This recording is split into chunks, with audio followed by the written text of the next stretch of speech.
Hello, and welcome to another stream with me, Marcus Nez. Hi, how is everyone doing? Hopefully well. Hopefully everybody had a very lovely weekend. As you can tell, I'm not here with Cyberpunk 2077. We finished that last week, Friday. We went a little bit long and wrapped up, as far as I can tell, every side thing there is to do. And I think in the achievements, all I have left are things for doing crap like killing people with melee weapons 100 times and so on and so forth. I am now here with Astro Bot, though, which I've been looking forward to for a very long time. Was waiting for it to go on sale again recently, and I can't remember if it's part of the year-end sale or the sale just before that. Doesn't matter. I recently picked it up and I'm excited to play it. As is always the case, since I seldomly use my PlayStation, I had to first update it, and then we're here a little bit later than usual, about 5-6 minutes late, because when I was starting to download it this morning, I thought I finished it, but I guess I just got to the point where it was quote-unquote ready to play. And when I turned on my PlayStation now, it still had like 9 minutes to go. Thus, the lateness. And for some reason, I was so flustered that I started the stream and said, oh, I'll just sit here and talk while it's downloading. And then I, for a brief second, transitioned to the chat cam instead. And the fact that that would still be in the stream, archived forever, I had to delete that entire stream and recreate a new one, and that's how we ended up here. Also had to recharge my controller. Didn't use it, but battery does not hold the charge over, well, I mean, makes sense, over, I don't know how much time it was. Months and months and months. What was the last game I played on here? It can't be Last of Us. Well, the last game I streamed might be The Last of Us. The last game I played, I think, was... what is it again? Dreams of... something or other. Let us press any button. I pressed an... oh, God. I forgot there's a speaker on the PlayStation controller. Oh, guys, it's so loud. Shut up, controller. It's probably gonna come through the mic too, every time.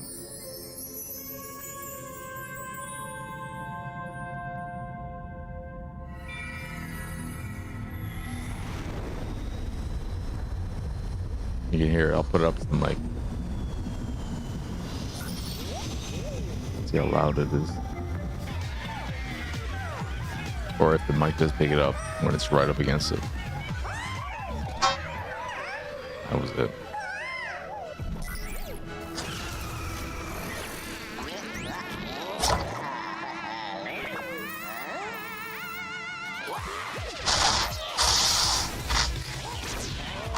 That's probably awful stream experience.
Going to the Donkey Kong Bonanza level already?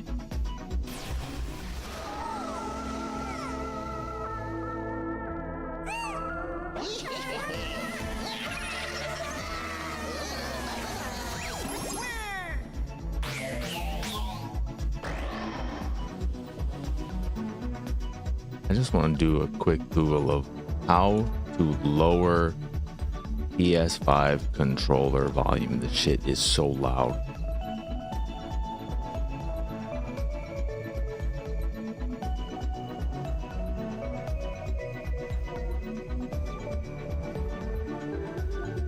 Go home real quick.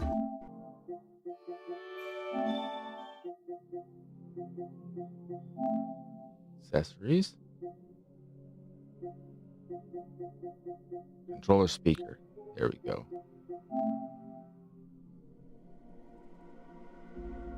That's probably a decent. I can't believe that was only a little over half. This thing is so loud. Impressive, but also, my God. Do not need that. It's drowning out my TV.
Can't kill a flamingo.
I'm assuming since this is the first level, not really going to be any super hidden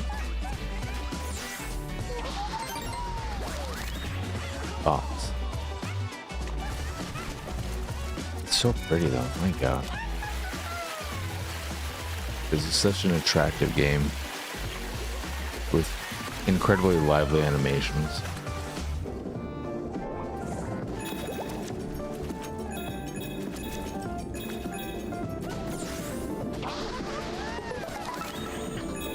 Take me some?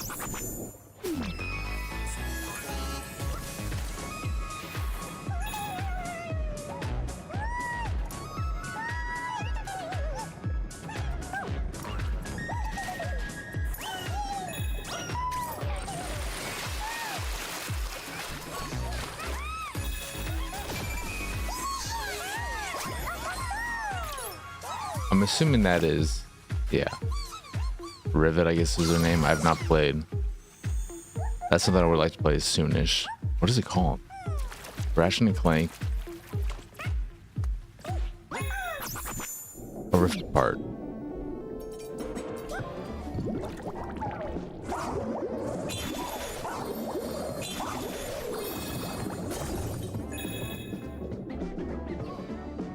I'm not looking forward to the gimmicky stuff of this, just the controller stuff.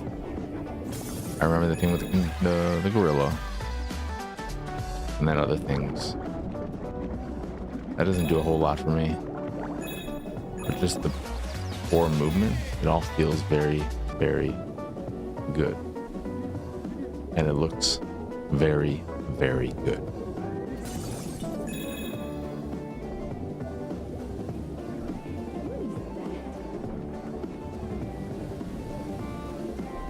I like this more than Mario. First blush, based on what I played of Playroom as well.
Ooh.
Show me, yeah.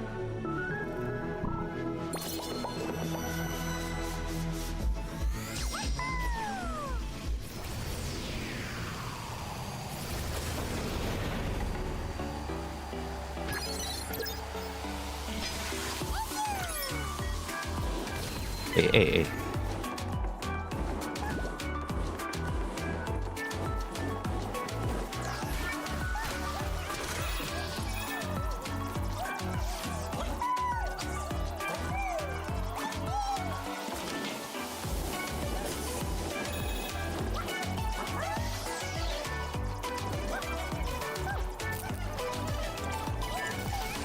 I gotta get Snake.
I miss a bot.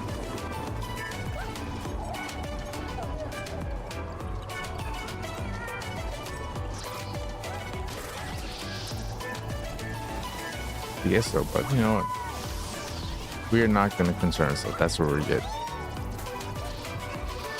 That we care enough, we can go back levels. These aren't humongous levels anyway. I just want to enjoy them.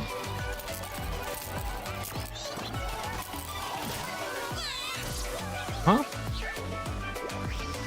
Do you not just take a pound? Oh, you don't. Oh, there we go. Okay.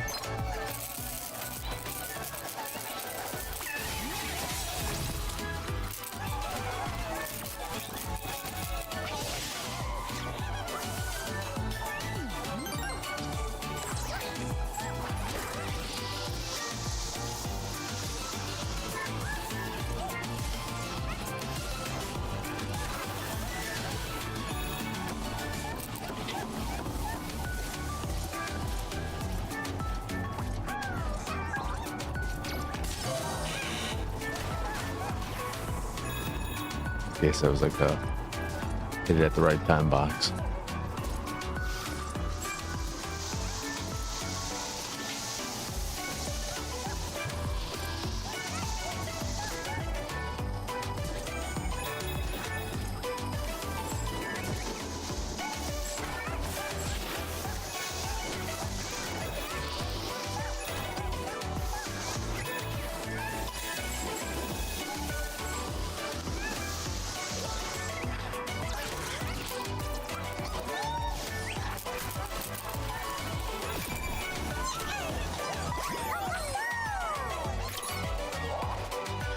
Hey, Little Marge. How you doing? How's your day been? How's your weekend? Did you tell me the IKEA story? No. You just said you went to IKEA. And you don't like going to IKEA.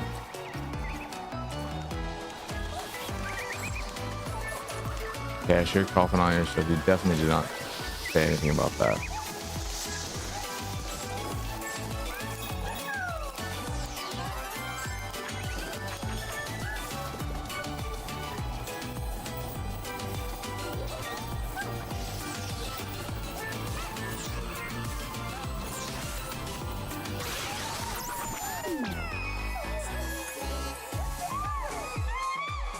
Never had that happen at IKEA. I'd be annoyed if that was the case for me. You don't trust me? No rescan my stuff? You think I'm a liar? A cheater?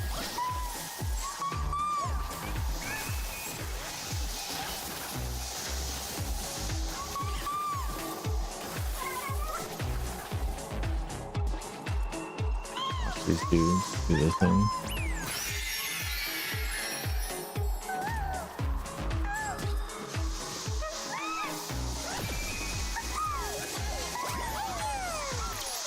They can make a fortune doing the amiibo thing. Not the functionality, but just making a bunch of little Astro Bot versions of just doing their Funko thing with Astro Bot and all their IP.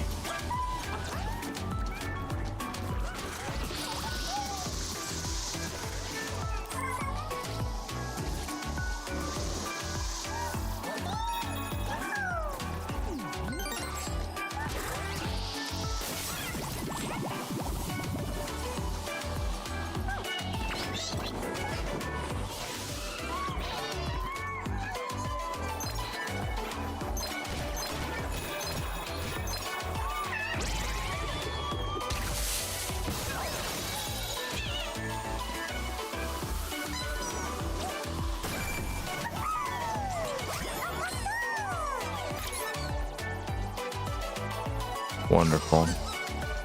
Can you catch a break? Am I right?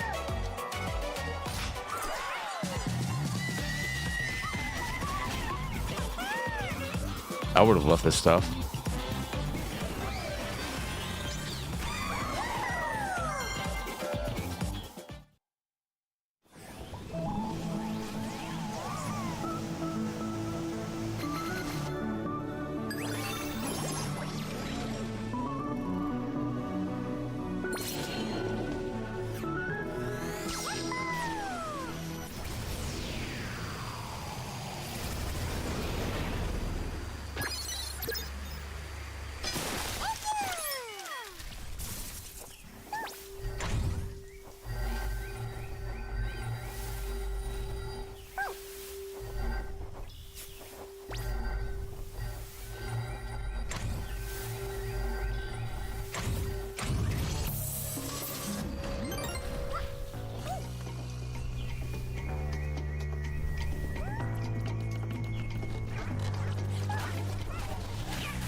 I ordered some pizza for my dad on Sunday, I think.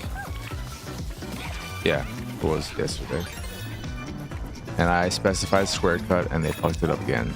Ever since they did the website redesign, it's real iffy. Ooh,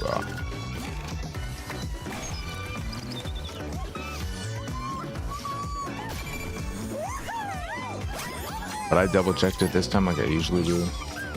It said in the order status square cut, and lo and behold, it did not square cut it.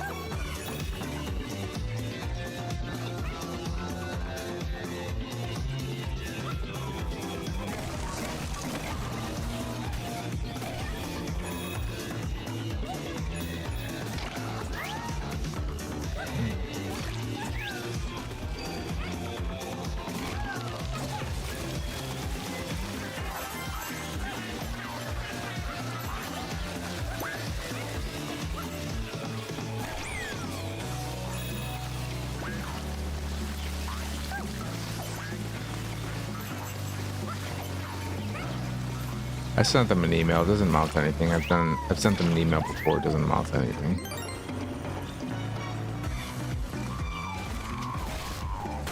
A nesting doll. A Matroska doll. Do kids even know about those anymore these days? Those seem to be a thing that anyone has. My mom had so many of those stupid ass things. I think they're kind of neat, but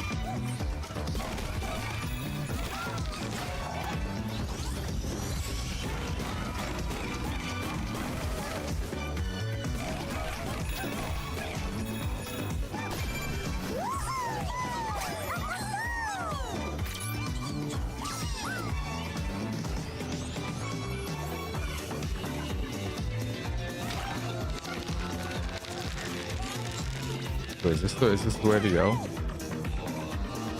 What over here? There's not something. Yeah. I guess there isn't anything.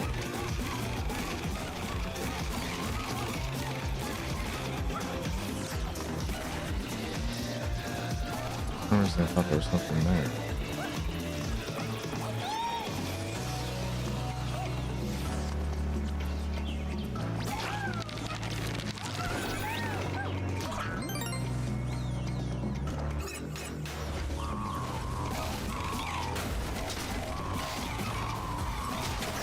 I feel like I'm playing ARMS. Nintendo Switch 2.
Dong. How you doing, Jedi?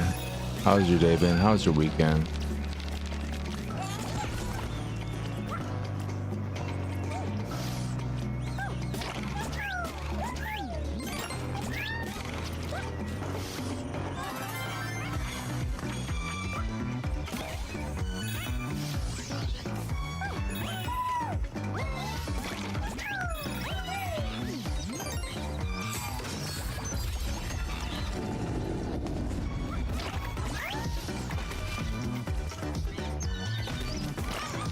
It is what it is.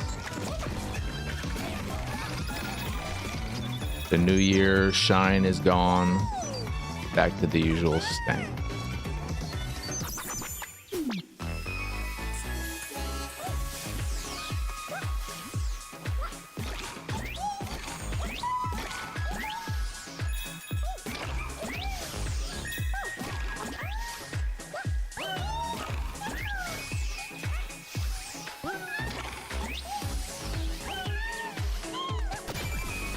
A little jack.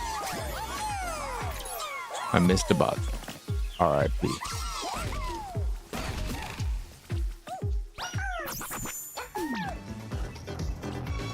One thing I think this game is going to be good for, thinking about right now, is reminding me of the PlayStation IP I loved back in the day that no longer exists.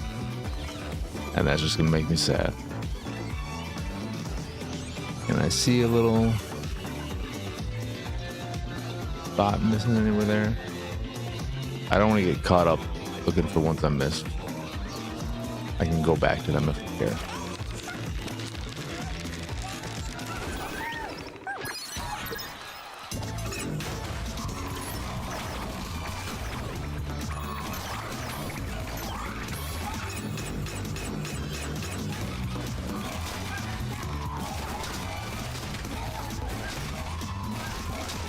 I had to turn the volume on my controller too because it was at maybe a little over 50% and it was so loud. It was so loud.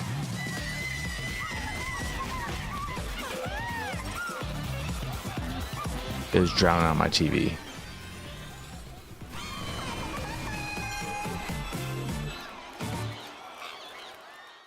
I'm pretty sure it's the one with the most extra controller stuff. Because third parties don't really do it, and if they do it, it's going to be a very specific thing.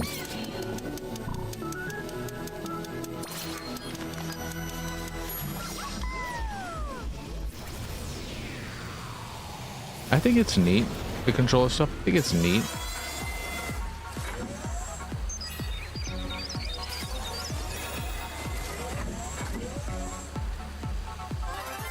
But it's not transformative.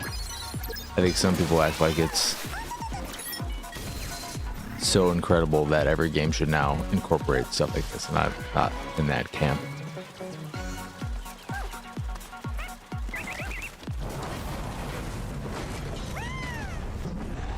I especially don't like the adaptive triggers. I think the way it vibrates when you're walking over different surfaces is cool. I think that's immersive. The way it makes sound, the way it has a little speaker, is kind of cool.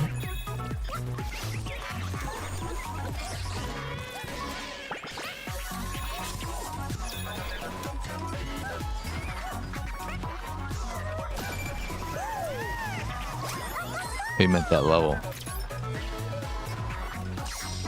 Well, I would assume that a lot of the early levels are gonna be doing a whole bunch of stuff just to get you acclimated with everything.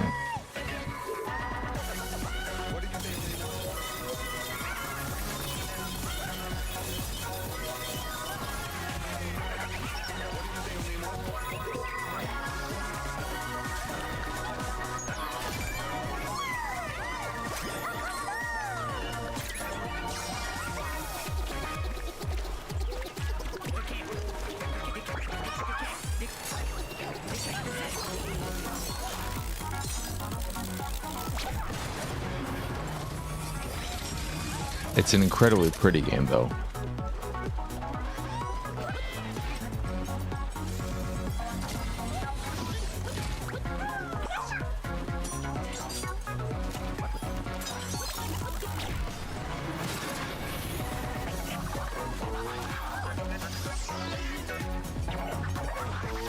And I love the core gameplay. I think Astro Bot just feels really good to control on their own. Remove any kind of gimmicky stuff.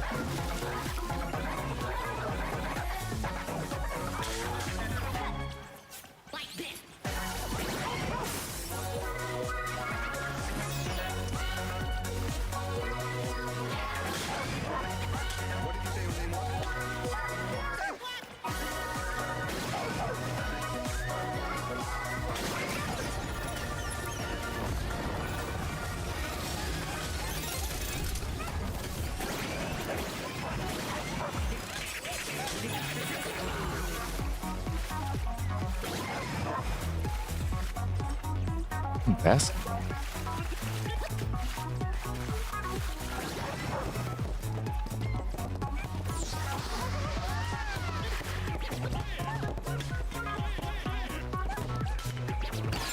I did it.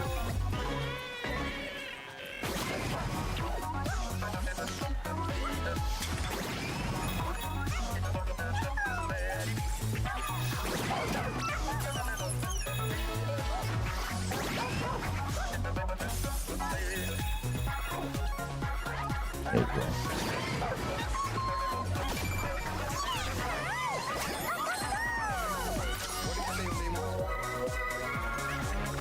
And if they keep making them, I don't think they need to rely on PlayStation nostalgia.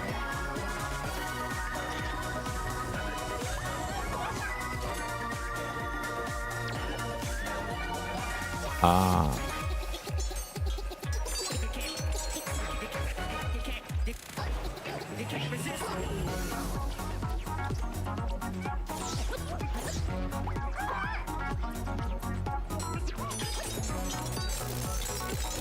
Good enough, that's good enough.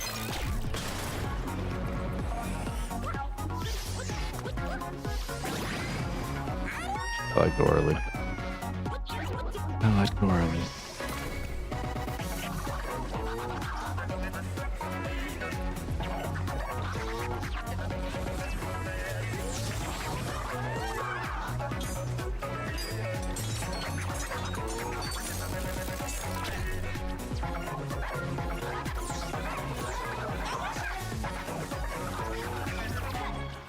Well, that sucks. I was like, are they gonna re? They're not.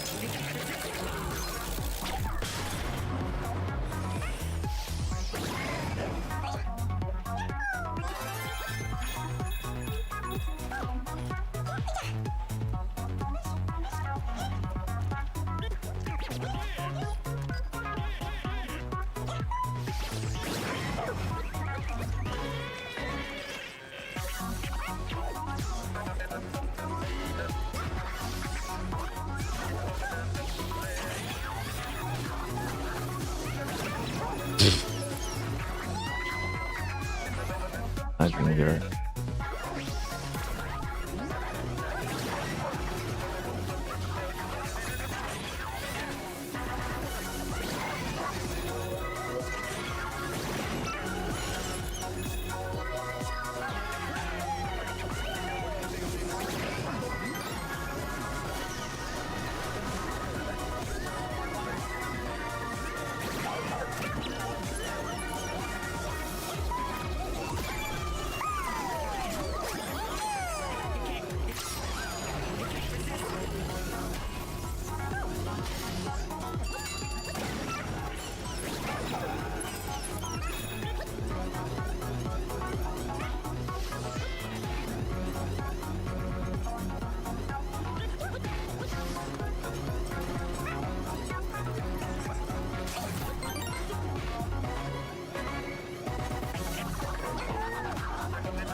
fuck is the point of that?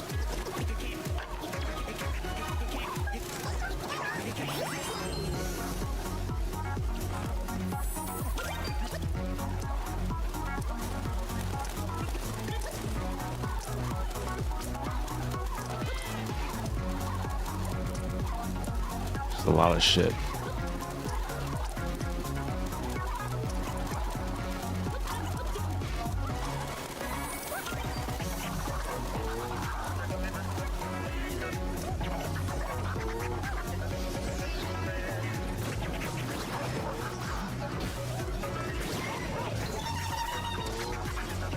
Okay, so take down the...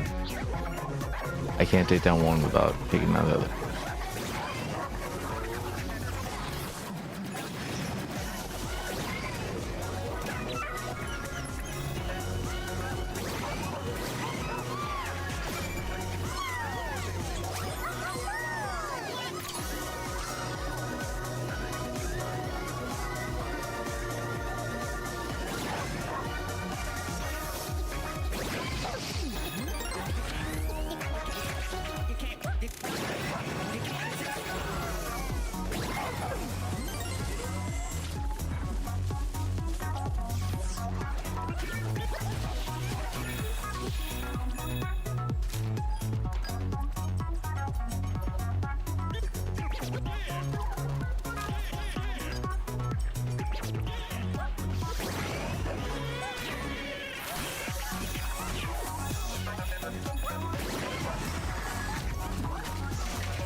Our first complete level. Ooh.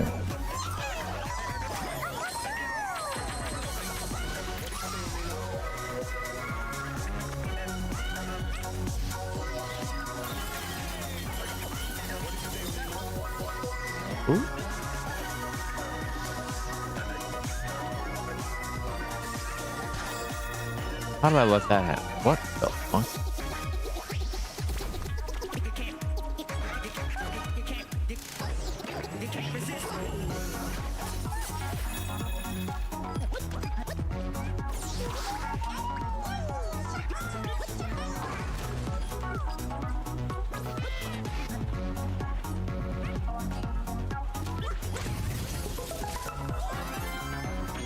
Now it's the actual first complete level.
It's only been an hour so far, but I am just consistently impressed with the production value of this whole thing. And the animation is just such a good looking, good feeling game. Oh, you want me to press the buttons? All right. Dude.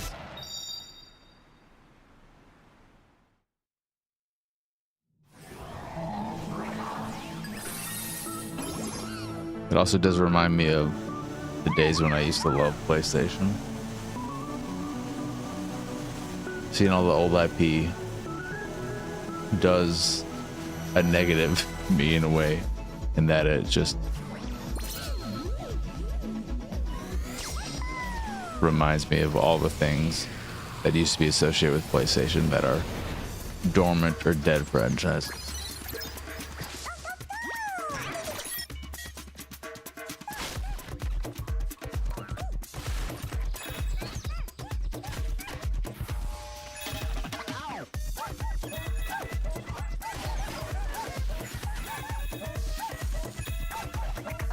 I would love to see PlayStation return to the PS1/PS2 days.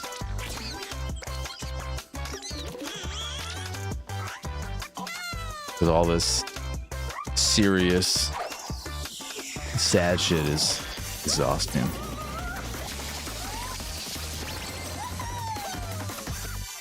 We need more color in our games.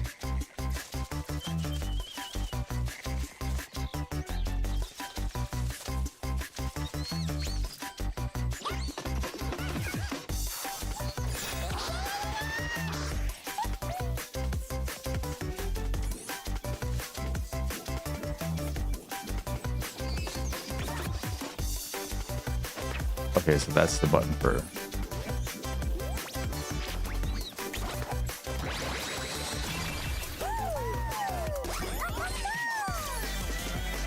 No, I don't.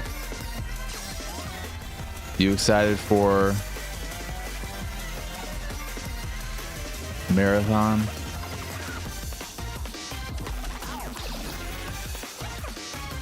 It's part of your favorite genre?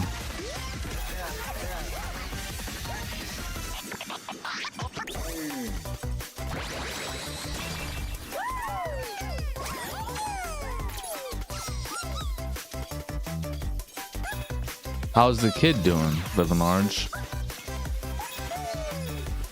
She getting the bug as well?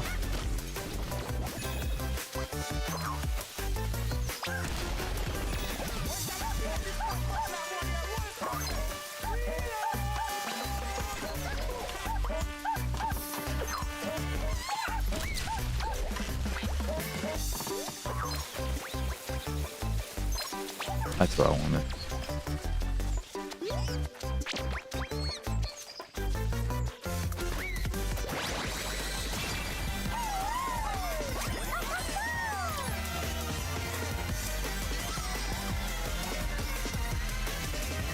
Yeah, hopefully you feel better by then. You should feel, I mean, it's still about a week away. So hopefully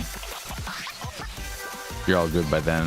Hopefully she doesn't come down with anything by then. That would be also pretty awful.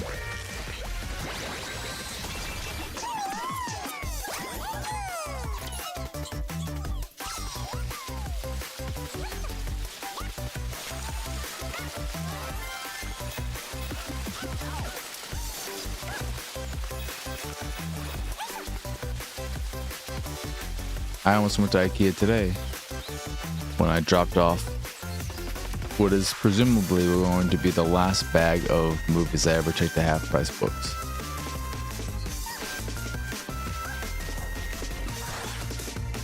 How convenient for you.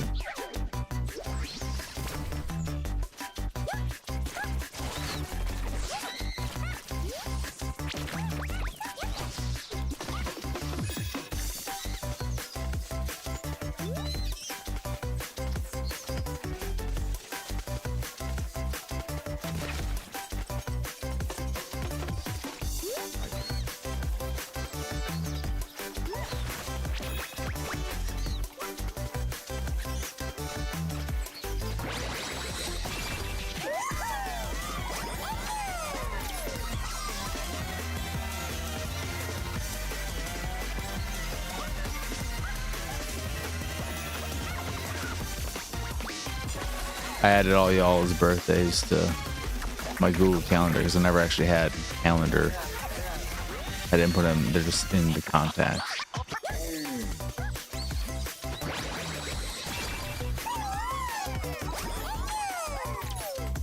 I never played an Ape Escape game. I think they control a bit more finicky than this, where it's like the analog stick is actually how you swing the thing, the net. But based on this, I kind of want to play one now.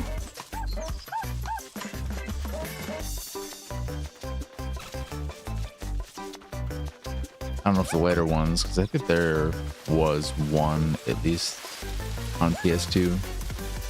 I don't know if that adjusts the controls at all.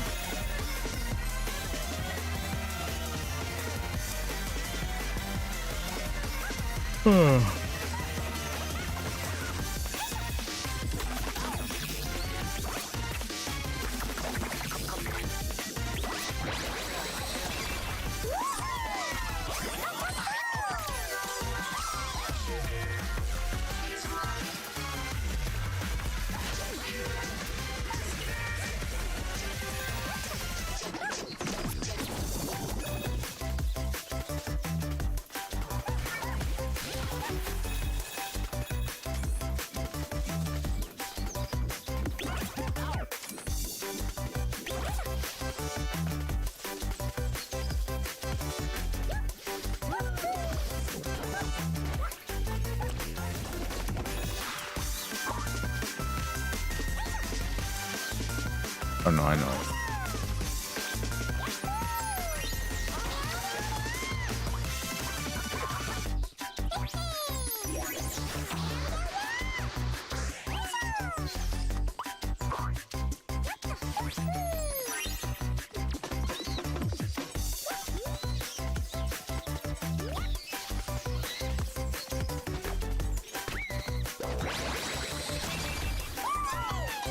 Do you have any interest in this, Living Large? Even if you do, it doesn't really matter because you would need a PlayStation 5 to play it. There's no way this is ever coming to PC. Not a chance in hell.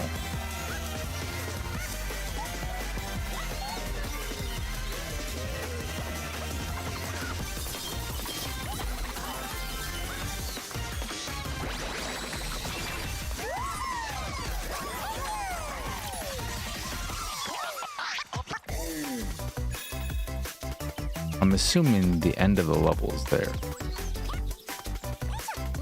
And this is okay. I don't want that to send me somewhere.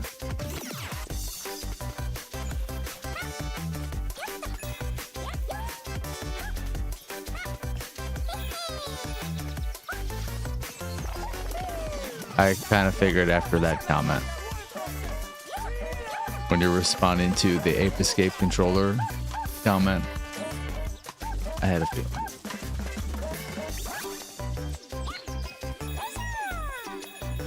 Oh yeah, Jedi, my pile of loot arrived today. Big old box. I think it's 7 items in total. I am probably going to pre-order the 3.5 inch, however big it is, version of Chimera as well.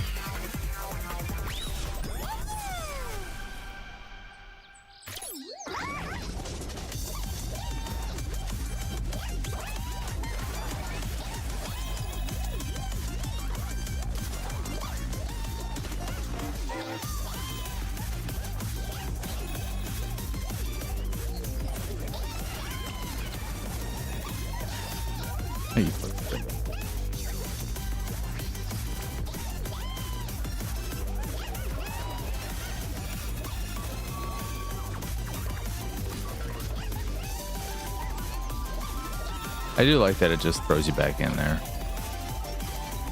You get killed, whatever, who cares?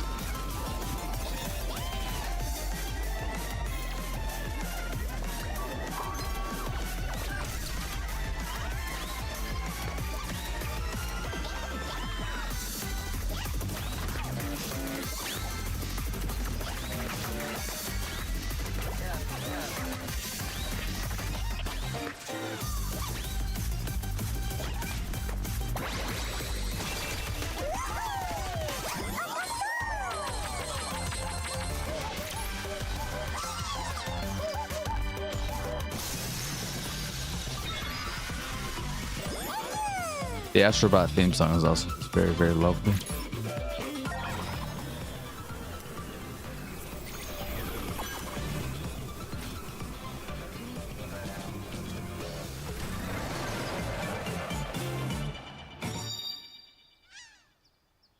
This is where you should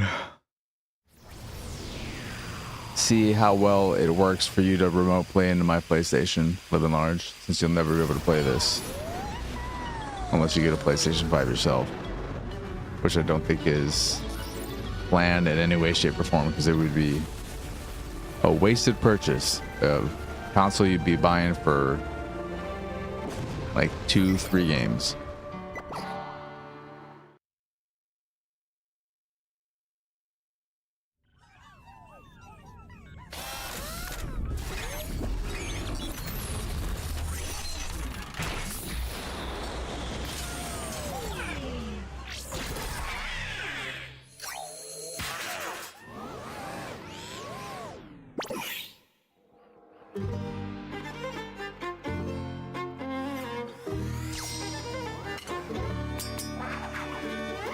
I wish every time you had to hold a button, there was a clear indicator. Either it just says hold. I hate holding buttons in general, but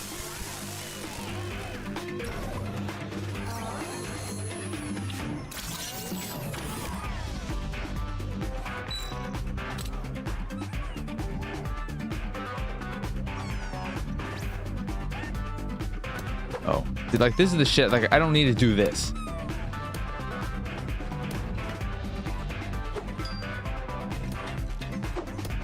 Oh my god, this is fucking annoying. Like, this is the shit. I don't need this. It seems like it's fucking... what are we doing? It does not feel... I am doing what you're fucking telling me to do, and nothing is working. Oh my god. What? Jesus Christ. See, this is the kind of shit where it's like, okay, I'm glad your controller can do this kind of shit. Guess what? It's not great. Don't make me do this.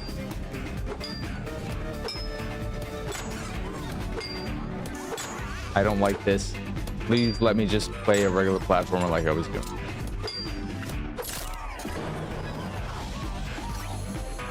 God almighty.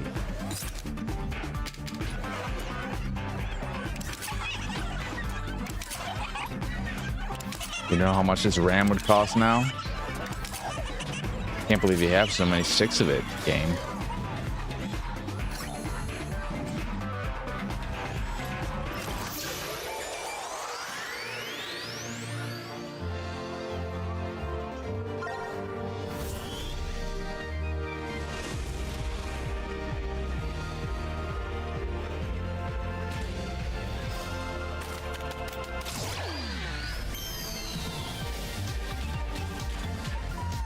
That is the worst part of the game so far.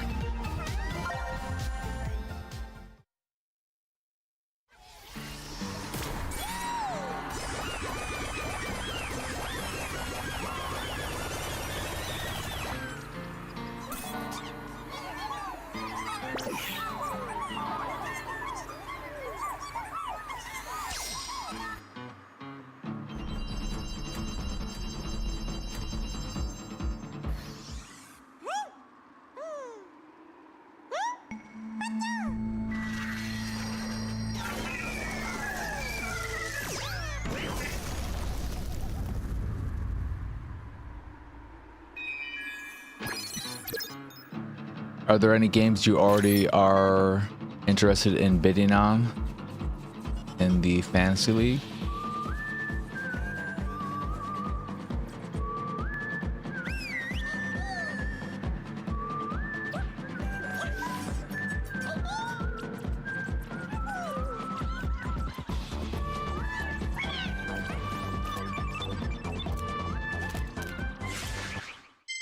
What did I just do?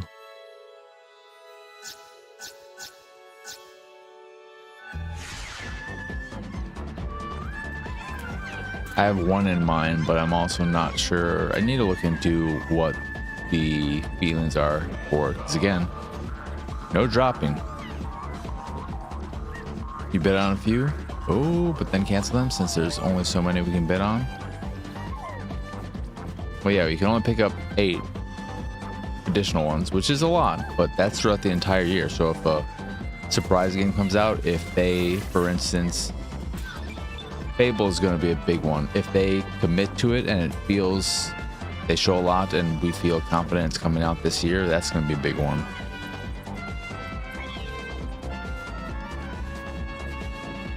But since they're public, there's no reason to be sly about it. I think your amount is still private.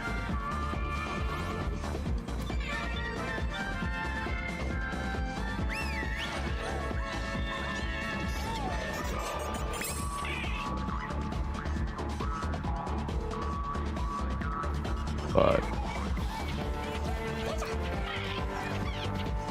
what was I saying about bidding?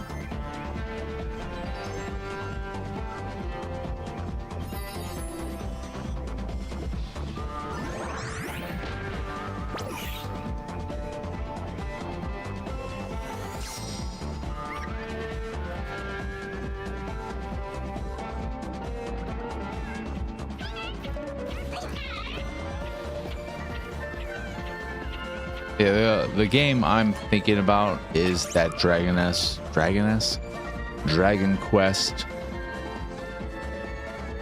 Remastered 7, whatever it's called, remake, reimagining. I don't know what the fucking title of it is, but I hate the way that game looks, so it's kind of a big no-no for me.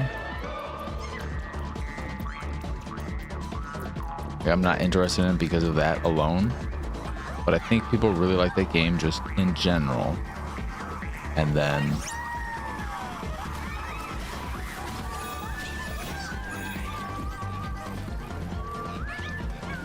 a redo of that could be very, very well received. But I don't know what people are thinking about that. I don't have them turned off. I think it's because I don't really care. I don't know why.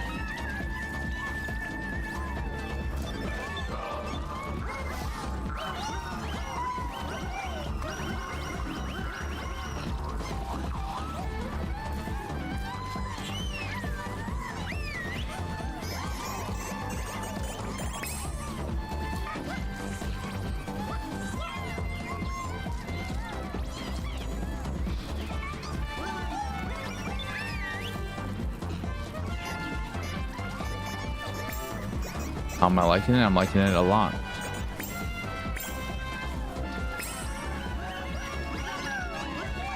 It's a little bit too early to say if it's a Game of the Year contender. I also don't remember what came out.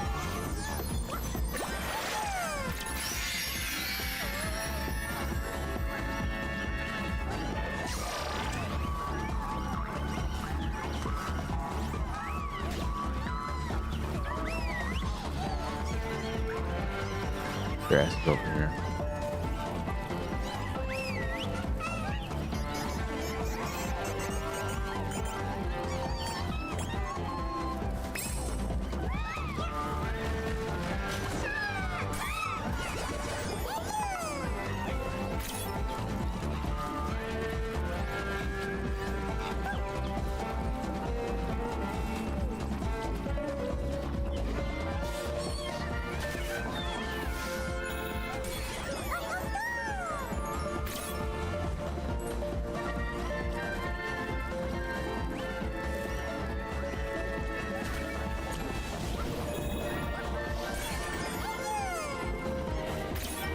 $100.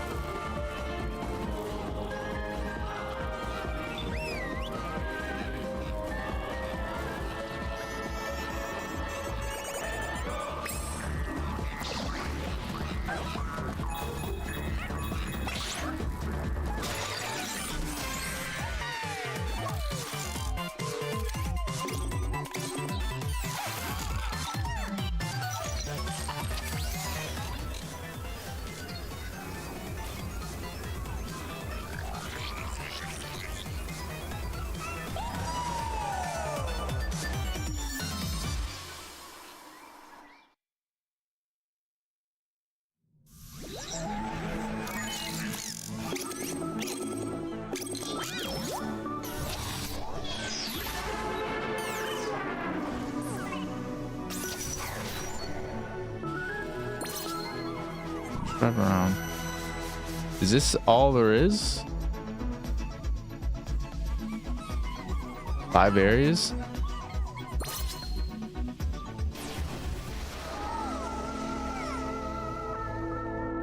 Not that I have a problem with that. It makes me question the 12-hour average completion time, but I don't know if that's a lot of people consider going after all the bots, unless it becomes a necessity. I don't think it is to open everything.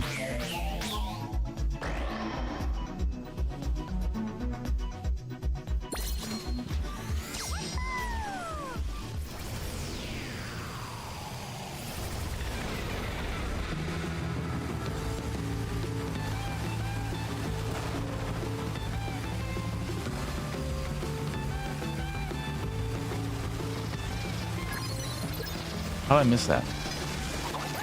You know what? I'm not happy about that. Restart. Screw you. I do know that. I do know you need a certain amount of box.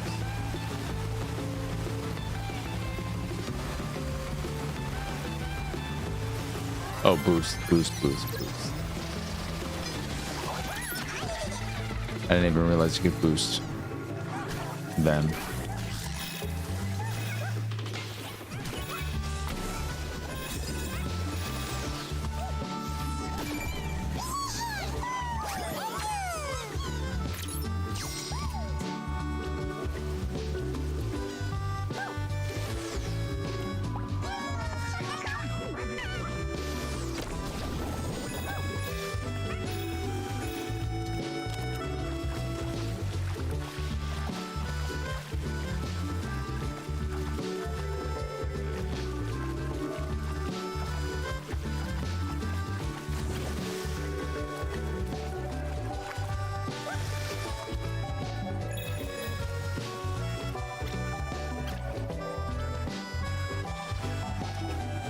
Ooh, I want to play Echo the Dolphin.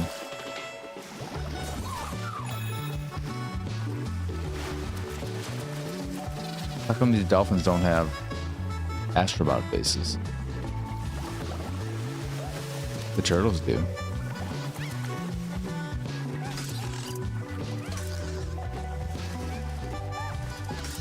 Another crab's treasure.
Like, this is the stuff I don't like. This is what would keep it from being the game of the year for me. I don't need this shit. You control so well as just a traditional, normal-ass platformer. Don't give me this shit.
I don't mind that stuff. We gotta feel by the vibration.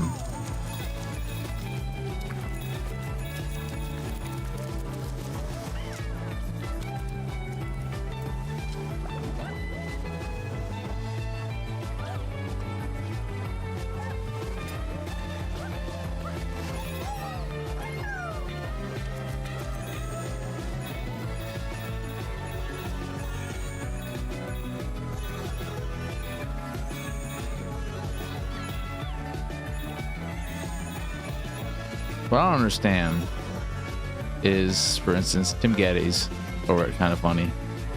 He thinks Astro Bot's, I don't know if he's disgusting. He does not like the way Astro Bot looks. I think Astro Bot is absolutely adorable.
I don't like that either.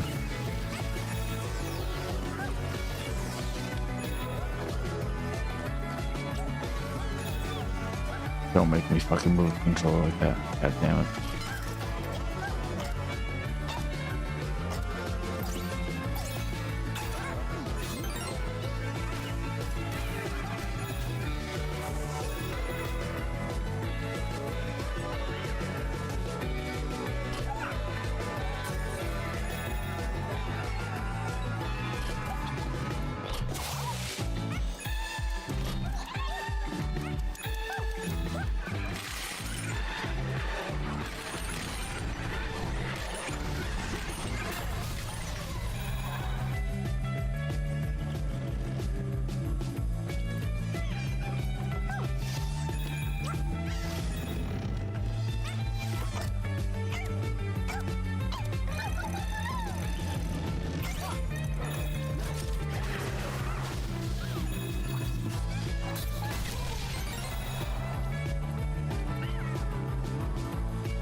knew I missed one.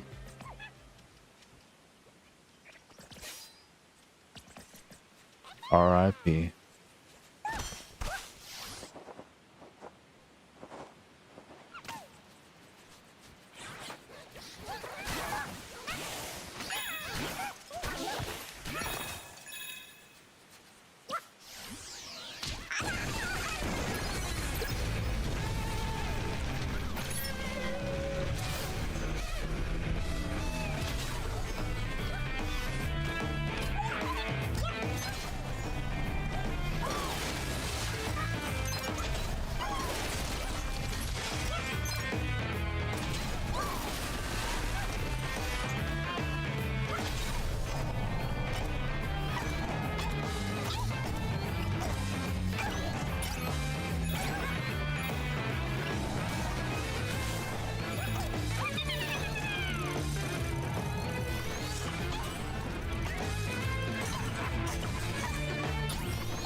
That Hunter show? I don't know anything about that Hunter show. Never heard of it. And I know I will never watch it.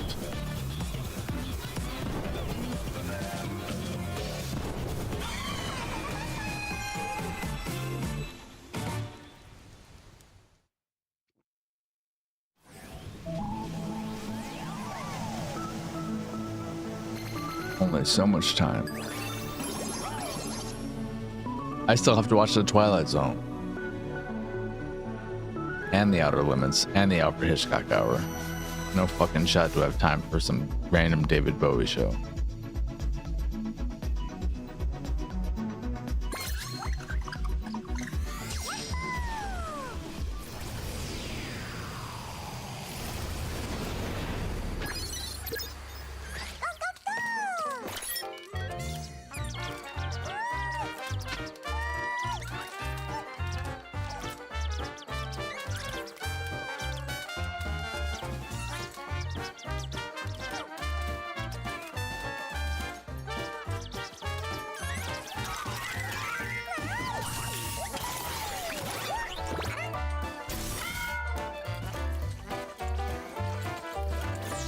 It is.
Conan's worst nightmare.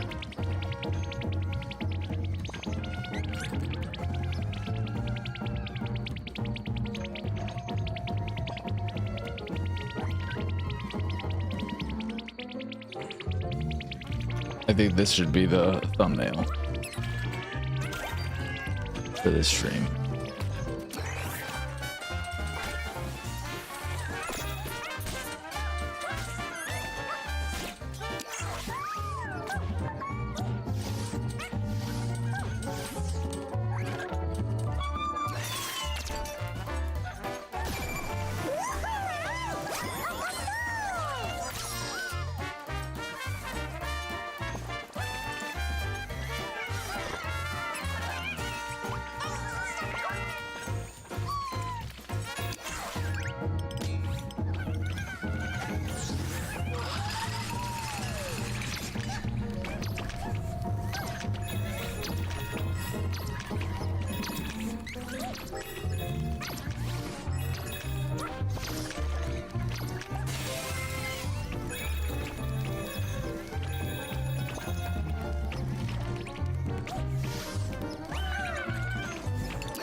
It's just the same.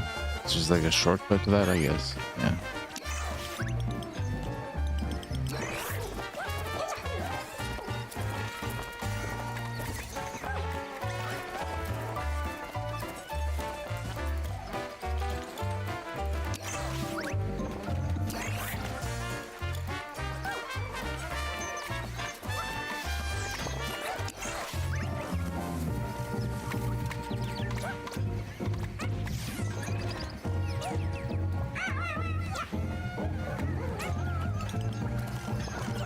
this anything? No.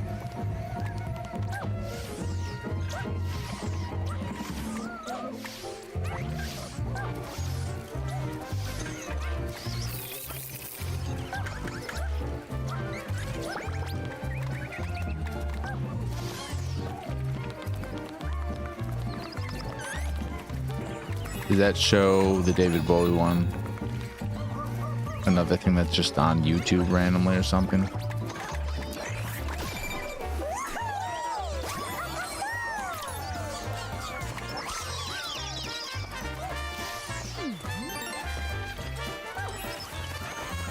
I know that. I think you show that was a Prime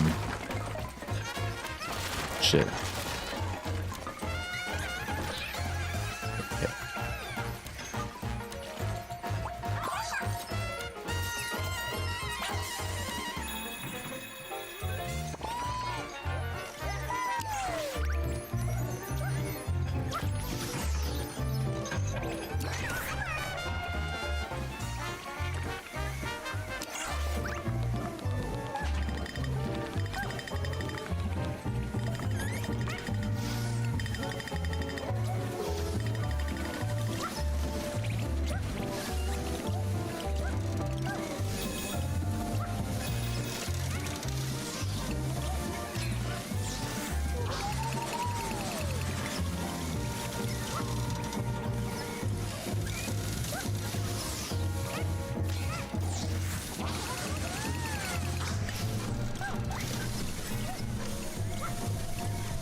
Wait, can I? That did not work.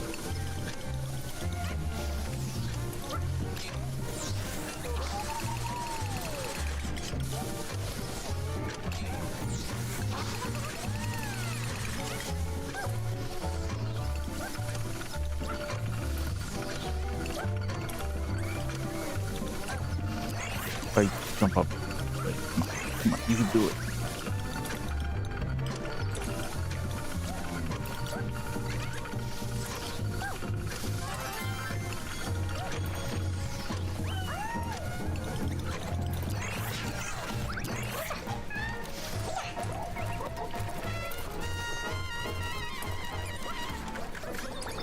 There you are.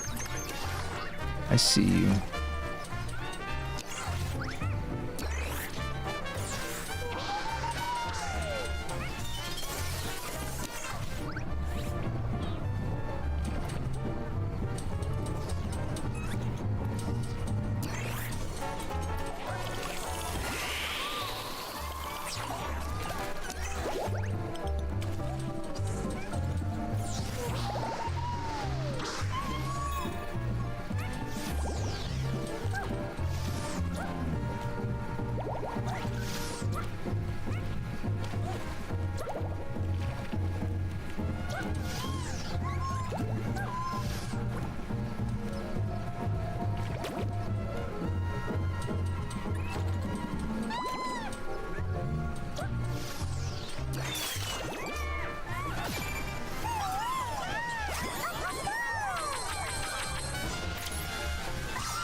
I'll just restart that in case I missed the puzzle.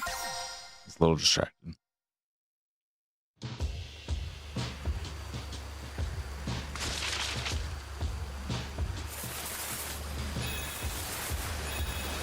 I did. I'm glad I restarted.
I bet Team Asobo could make a really, really good Kirby game.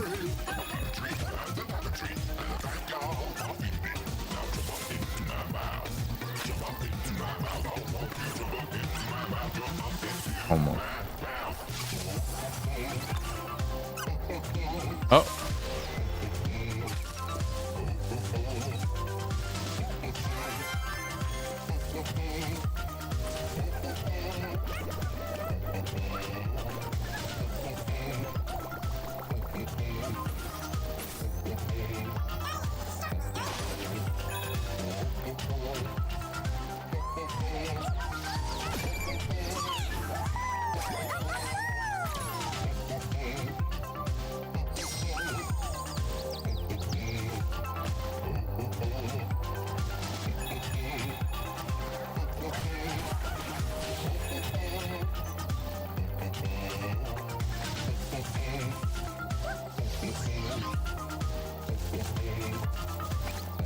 By little parts, what do you mean? This? The golfy bit? Did I already grab this thing? No, it's another picture opportunity.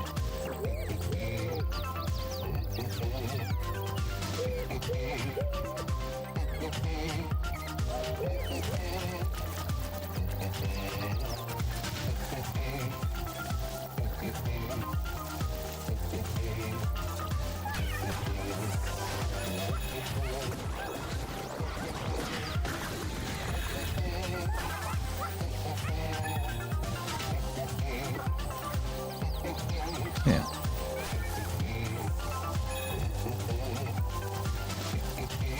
All the little, it's not even an Easter egg in the sense that it's about something PlayStation-y, but just all the little details are very nice.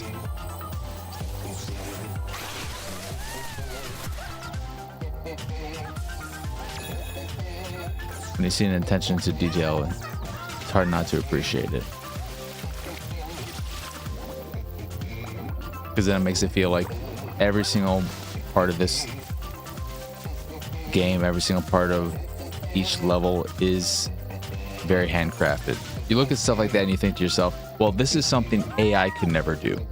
This is why AI is horseshit for art and anything creative.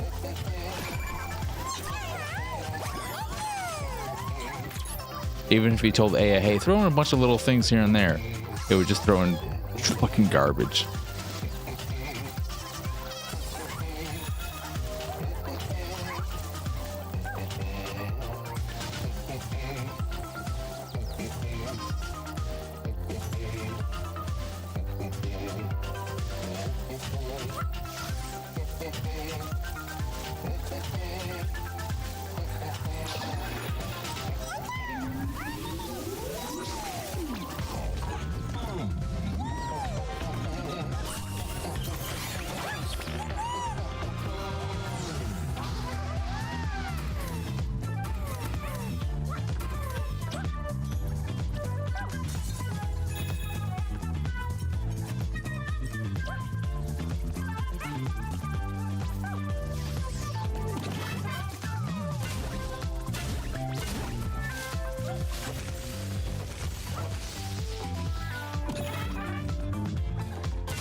only think the one thing's up there.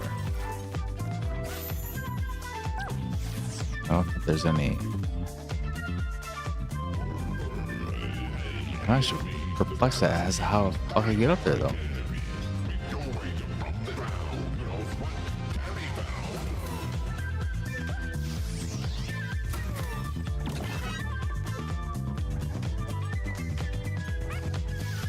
You're not gonna. Oh shit.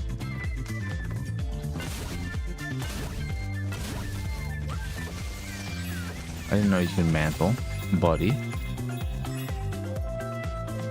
Cheeky bastard. That's kind of worthless just for some coins.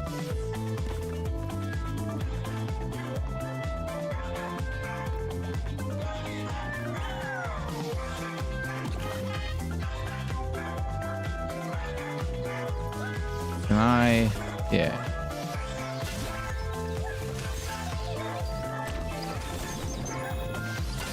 Oh no.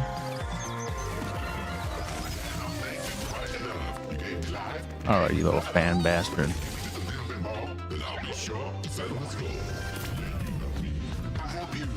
I don't know if you feel the same, Jedi. Playing this, I am enjoying it, obviously. I'm enjoying it a lot. More than most Mario games I've played. But there is an aspect of it that, and I think it's just a 3D platformer thing where I don't know if I love playing these games for long periods of time. I don't know if these are long session type games for me. Because they're level based. Well, I mean, this one is a level based. An open world one might be different. But since it's level based, I kind of like want to play a level or two and then just say, yeah, I'm good for now. Which is nothing to say it's not incredibly high quality, because it is, but I think the level-based nature just inherently makes it ideal for that.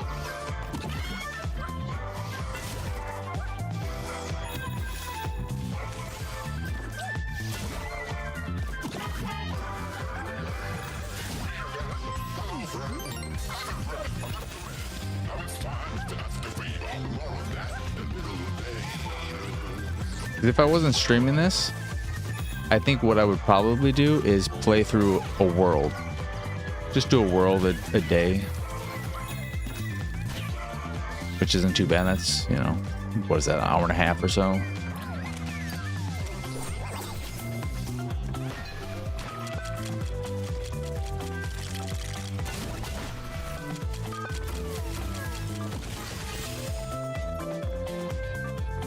Yeah, that makes sense. I got me thinking just right now. What's the longest game? What is the longest time it's taken you between starting a game and finishing it? Thinking about South of Midnight and how that took you. Did it end up taking you over 6 months from when you first started to when you finished it?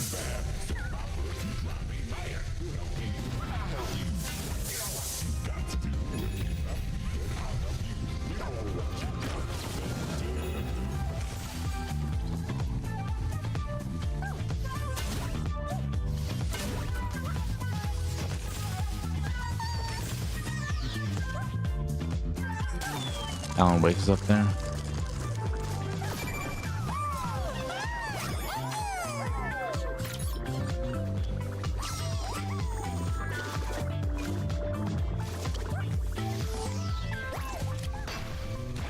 I think there's a recent one for me. Recent-ish, but I can't remember. But I feel like there's one that I started multiple years before actually finishing it.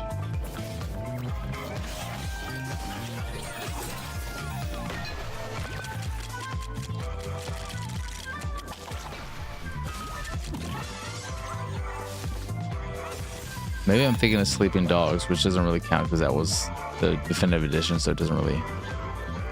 That's replaying it, so who cares?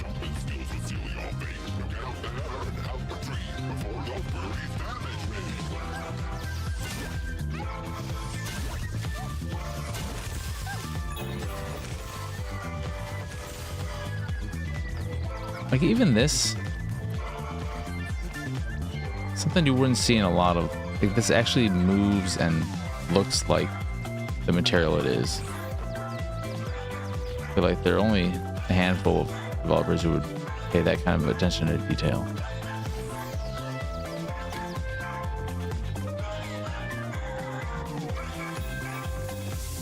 I'm sure if you go to True Achievements, they'll probably have that information for you. You can probably, there's probably like, oh, here, the game that's taking you the longest to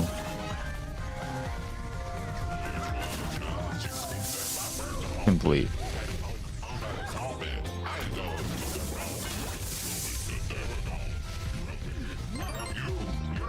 I thought there was something over there.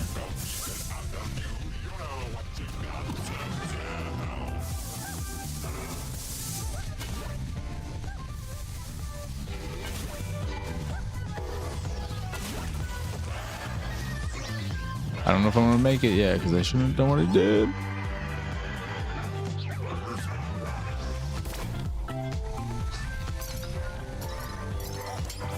What the fuck?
Can I kill this thing? Do I want to kill it?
I'm very certain I must have missed one of the bots already.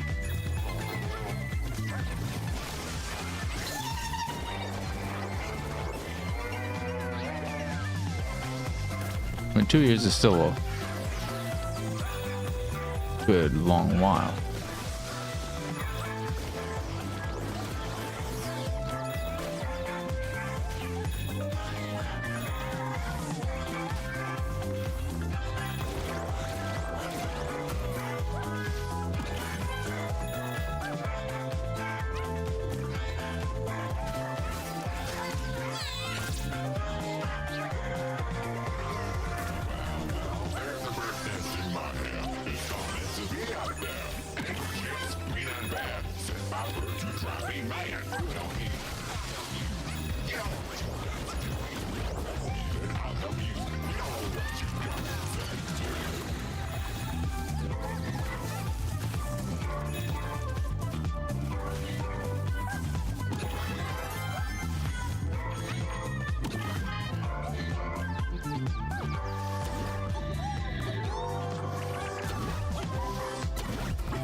Oh, you fucker.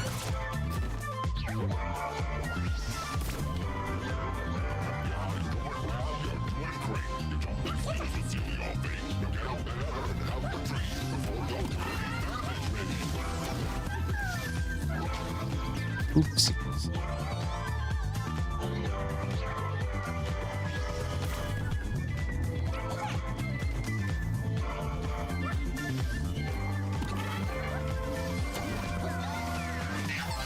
Oh my god, what are we doing?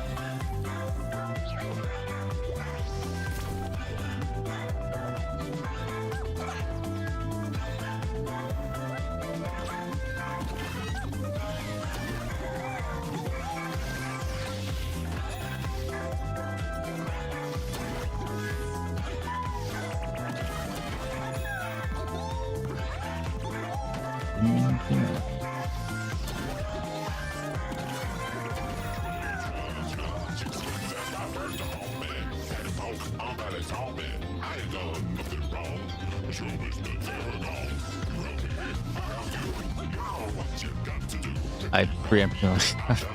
This is taking it way too low. This is getting embarrassing.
Oh shit, I did not even look at these things on the bottom.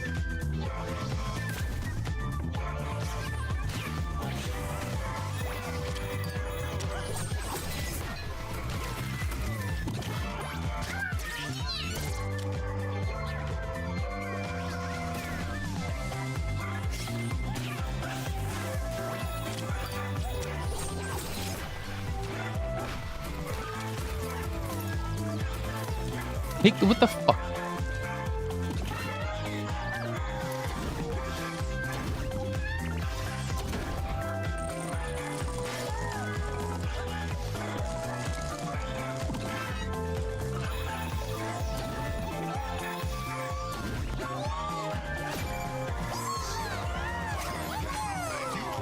Yep, we missed the themed one.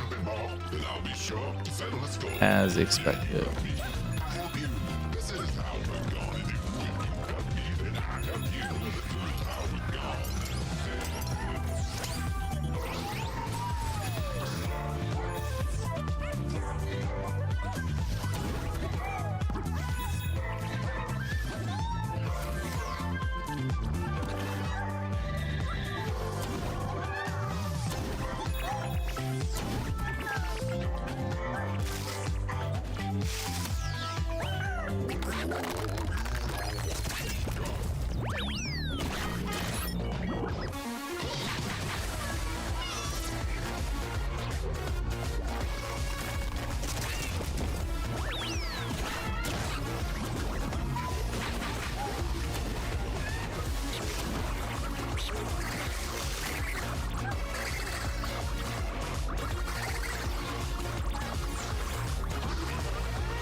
Oh, I can run up suck this shit up, can I? Yeah. If I don't use the mechanic, this fucking level is introduced. Idiot.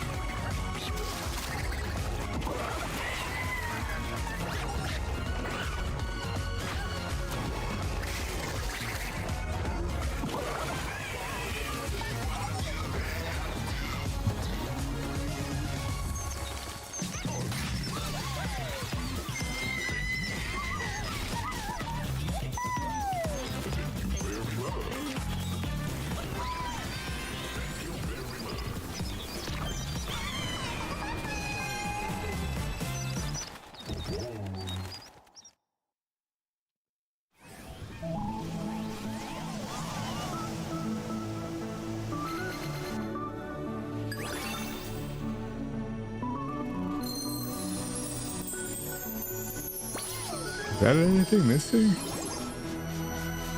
It is.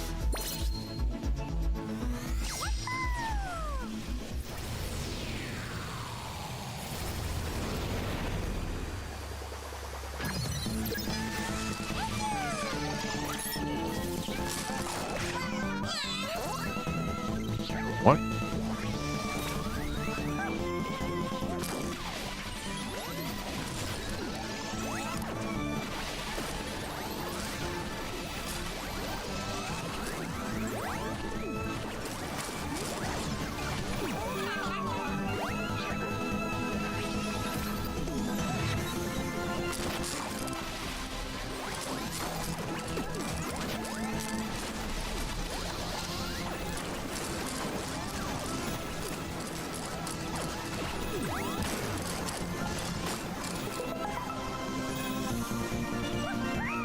Hey, it's Ken.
This makes me want a Clippy level.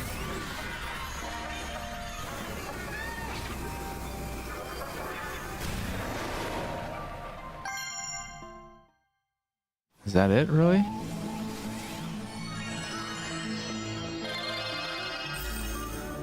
What the fuck is this?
Is this how they give you a bunch of third-party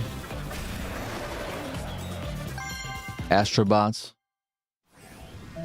Since they're not really thematic with PlayStation as a brand, so the PlayStation branded ones are what the base level's around, and then these little bonus shorties are for third-party characters.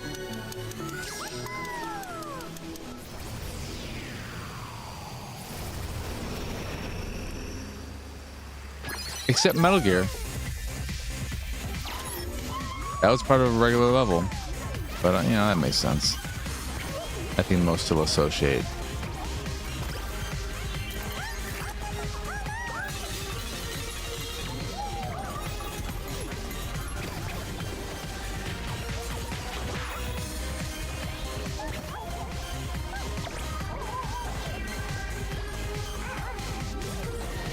Oh no!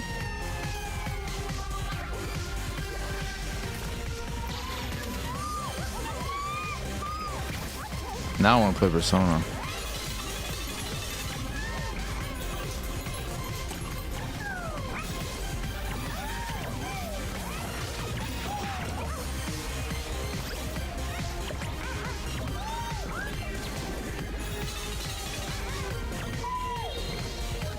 What the hell? What the fuck was that?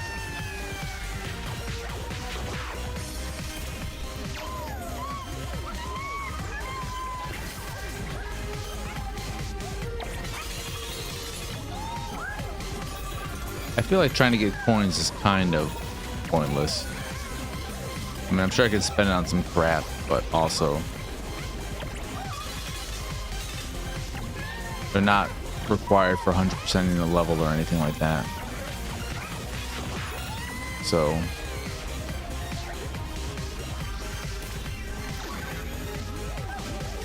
how much does it actually matter?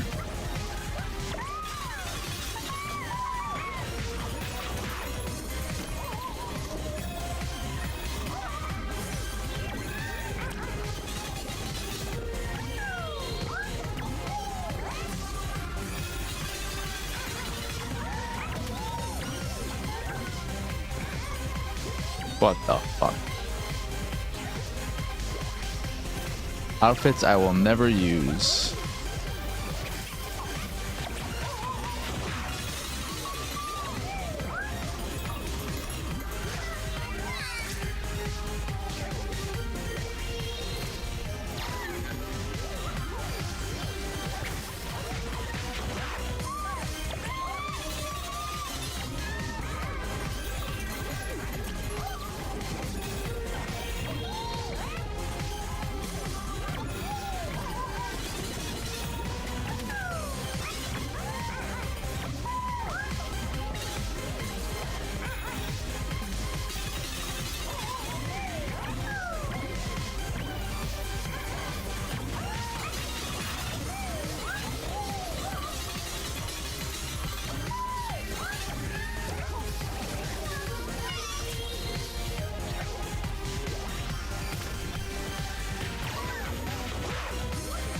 Yeah, I just like the way Astro Bot looks. I don't need to change him.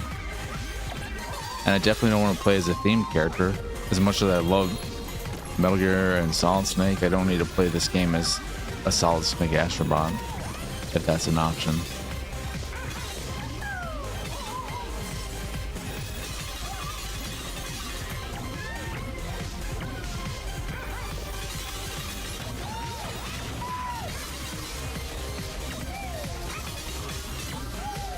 What the fuck?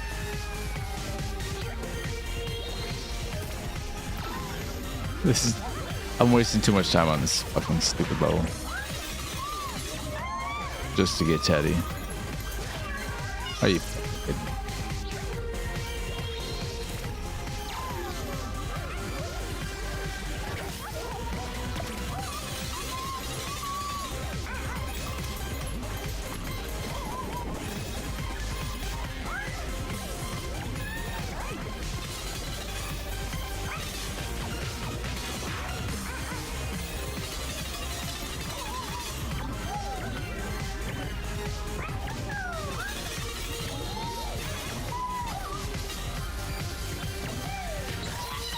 Fuck off.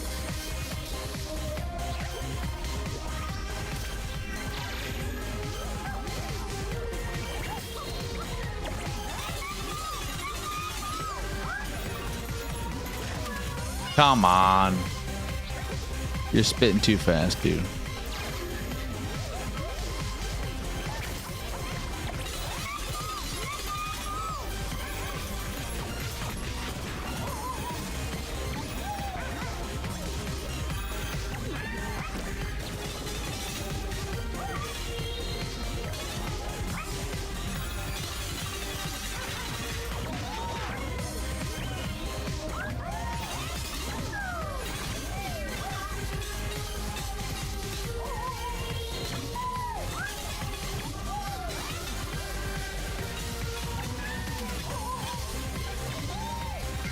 What the fuck?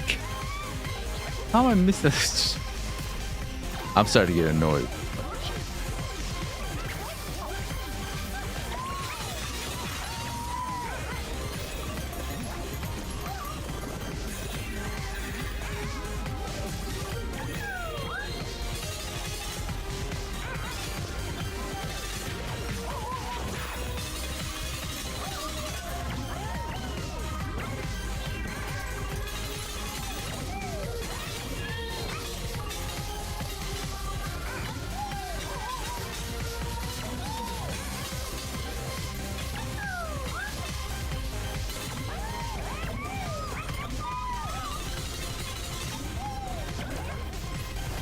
Fuck you. Oh my god.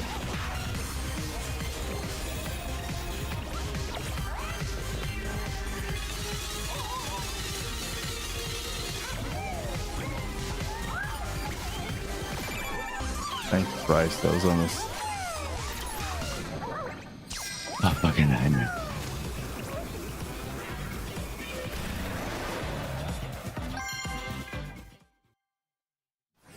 The Astro Bot Nendoroid is very, very nice because the Astro Bot design is just perfectly suited for that style of figure.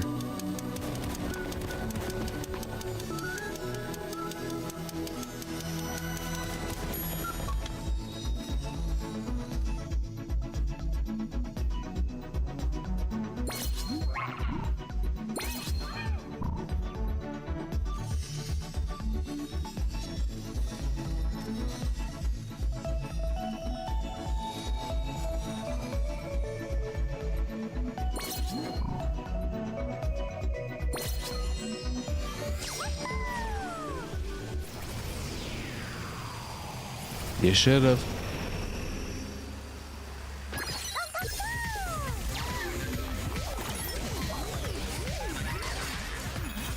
Is it no longer there? What the fuck? What the hell happened there?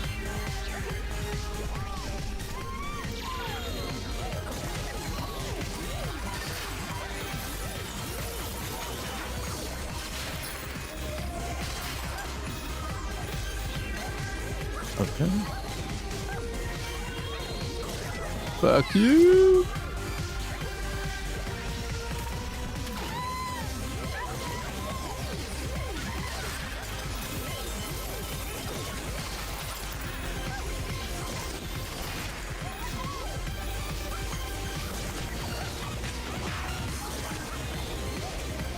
Nope.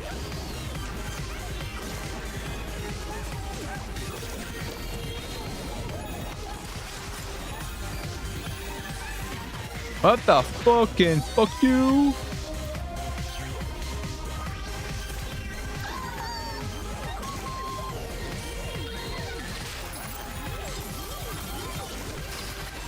Oh my fucking god.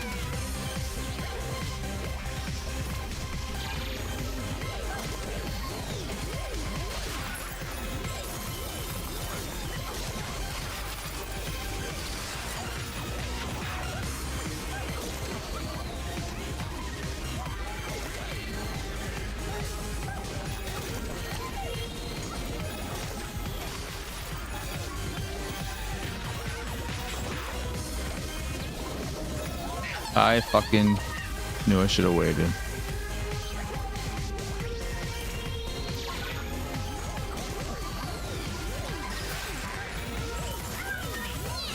I just ran right into that like a dumbass.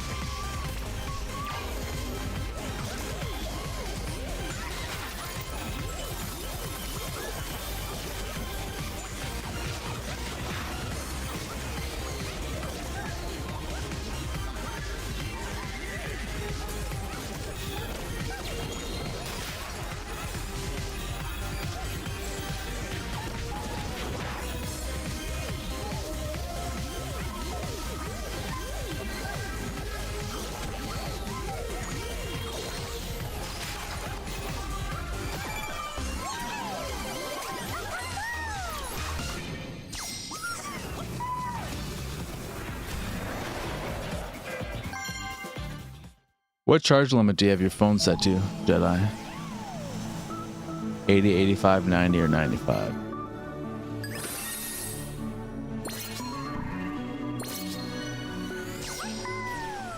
I did see a good argument by someone with the 80% charge limit, for instance, that is proposing the question, why limit yourself to only 80% of your battery life now to save its life a little bit for the future? Why not use it all now? When you need to replace it, you just replace it. You're basically giving yourself 80% of your max battery now, so that 80% of your max, you'll have like, it is a weird kind of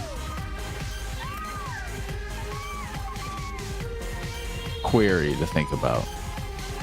Do you limit how much you use your battery now, so that a year from now it'll be healthier, but you've used it less.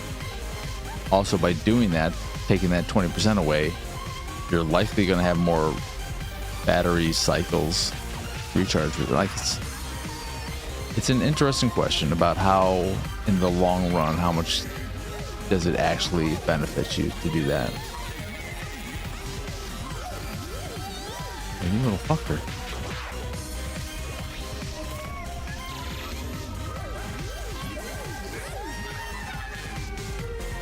Oh, I see. I see what I'm doing wrong there. No double jumping on that material. Oopsies. I was like, well, I want to punch this dude. Wait, he's electric. You have it at 100? Didn't know it had the option. It does. Are you going to change that now that you know? Or are you going to leave it at 100? The iPad only has 80 or 100. There's no in between. And I'm definitely not going to 80% with the iPad. I will replace the battery when I need, if I need to. All right.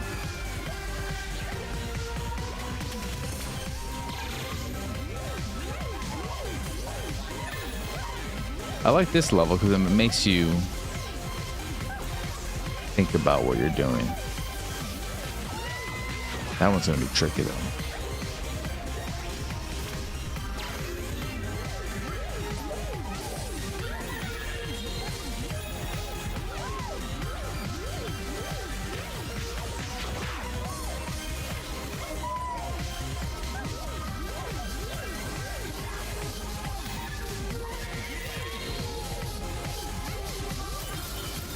Ah!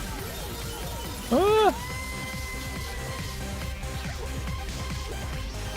Oh yeah, that's also true for you. The upgrade plan just makes it so you don't have to give a shit about the phone. That's what's nice about that. I can see why people do that. It makes it so that you don't have to care about the fucking battery life. You don't have to care about fucking shit. Like, whatever, I dropped my phone, who gives a shit? I'll replace it for $29. Battery's dead, who cares? I'm getting a new phone in 2 years anyway.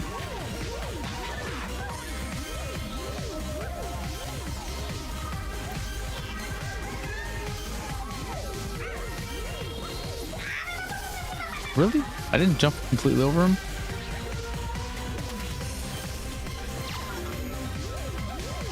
If you weren't on the upgrade program, what would you do? Would you still leave it at 100?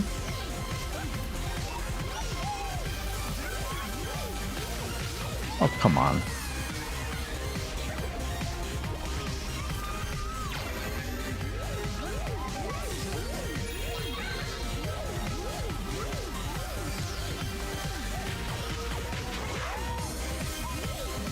You didn't grab that? You didn't grab that ledge, dude?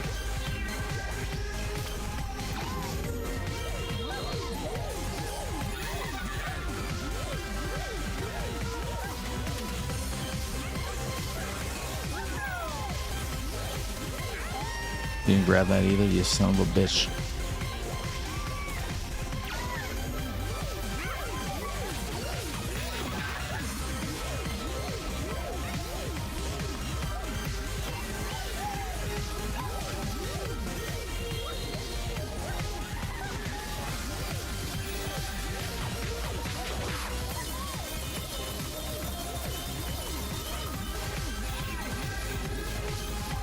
Oh, fuck.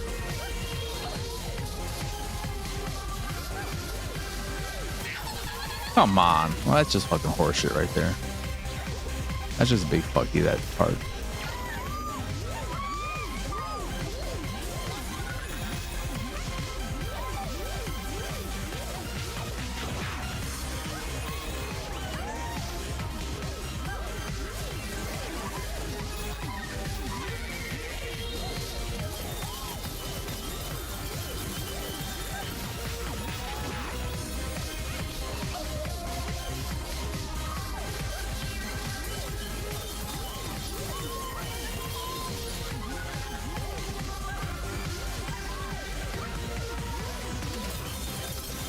No!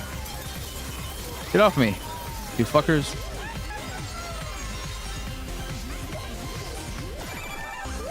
There we go. All done. All 4 done.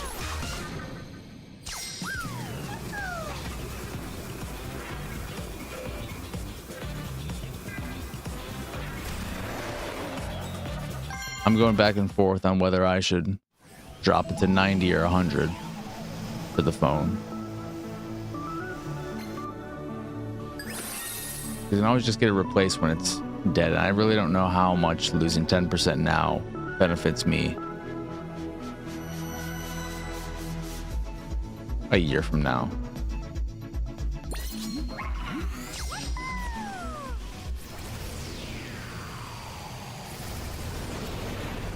I feel like that's the point when you know an Apple phone is also...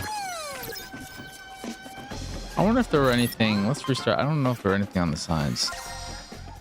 I wonder if that's how you know when an Apple product is dead, though. Which is to say, when they stop having a replacement program for a battery. I don't know if, for instance, the SE2 is... Well, maybe if they are still willing to give trade-in value for it, that means they are still replacing the battery. That wouldn't make sense.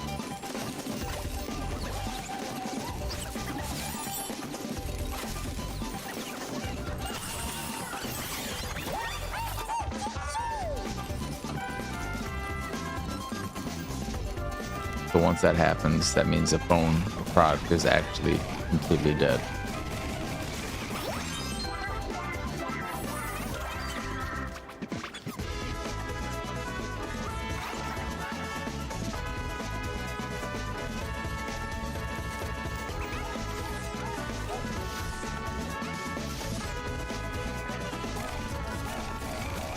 Get out of here, spider.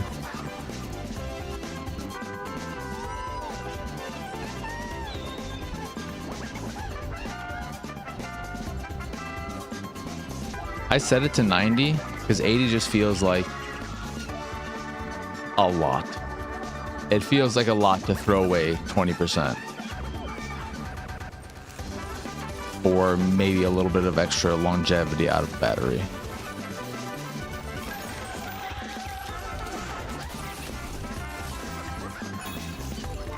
I would probably do that with the iPad if that was an option. I think 80%. 80% just seems way too much.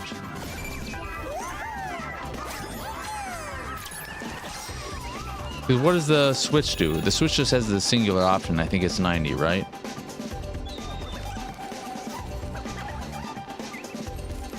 Because that was my kind of not exact reasoning, but thought process. Like, you know, it makes sense. 90 is good.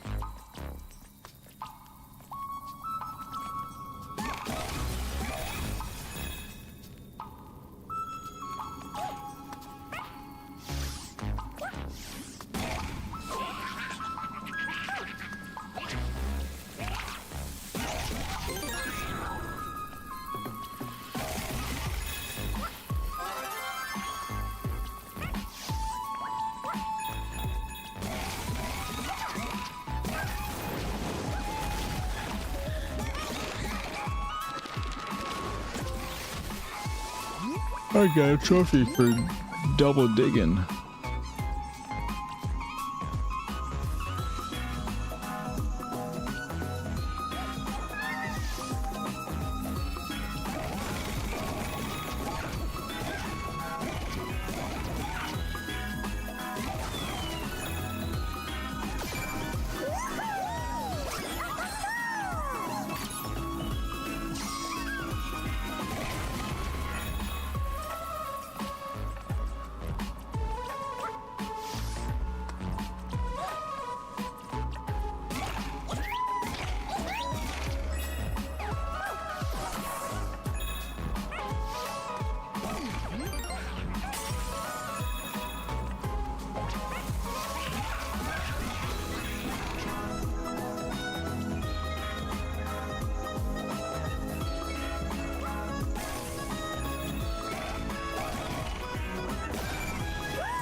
Who is this? Oh, it's Joel.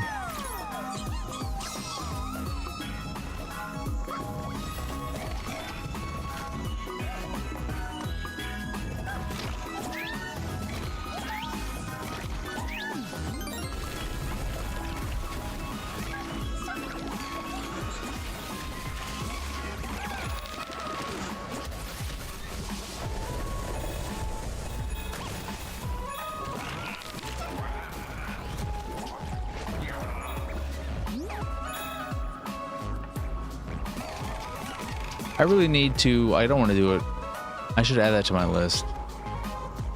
But playing this makes me want to replay Odyssey because I want to, and to do it relatively soonish because I want to be able to have that direct comparison.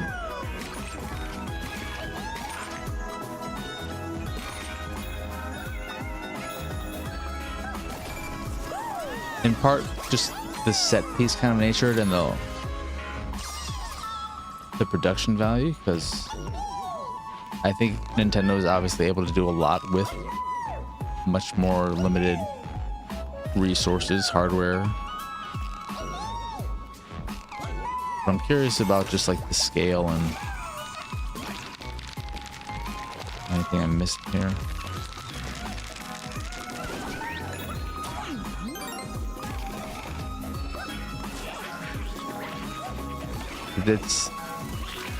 It's not really fair for me to judge this against Mario with such limited Mario experience.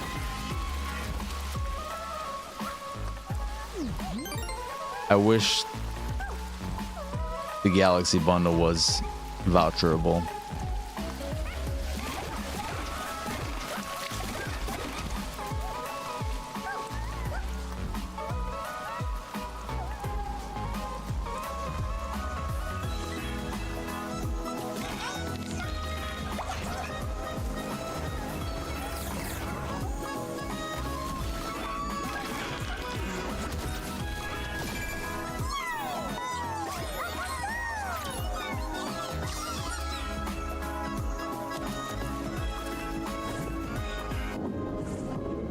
I'll go back. Okay, I think it's the X button, yeah. You go up. Yeah.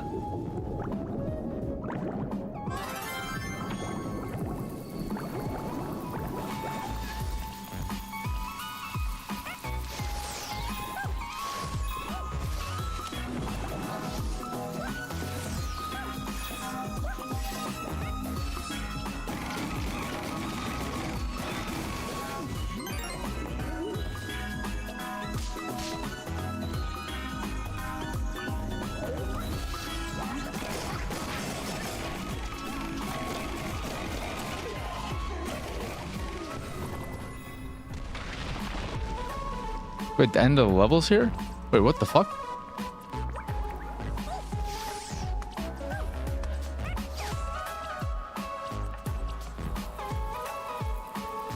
There was just that. Can I see on the thing? Yeah.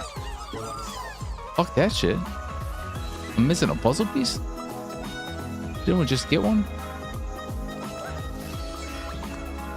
Is this gonna be something where it goes and runs away?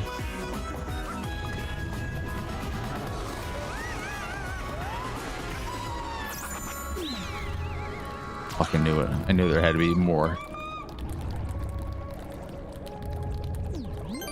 Because I had just gotten a puzzle piece and a character, so how could I have missed something?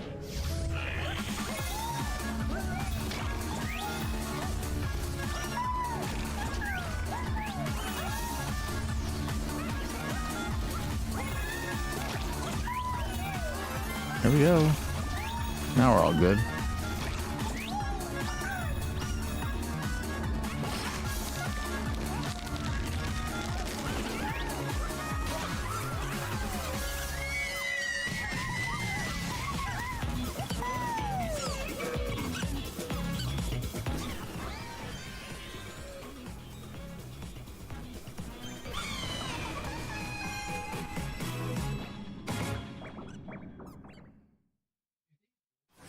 Really? That makes it even more good. I don't know. What do I say there? That makes me even happier to just kind of go through the level now and not get stuck on trying to find something when I miss it, or like I missed one, I want to go back and look around that area. That's good. I was curious how they'd handle that.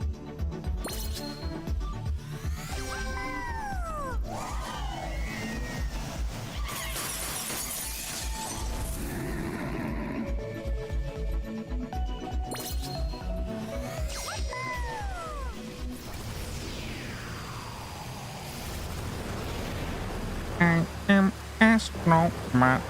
Meow, meow, meow, meow, meow, meow, Astro Bot. Astro. Oh, yeah, do that.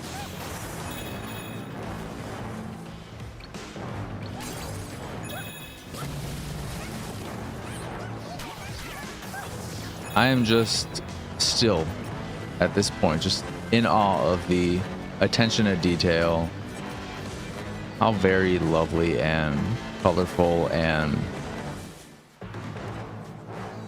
happy it all is. It's just it's so different from everything else PlayStation does these days. It's insane.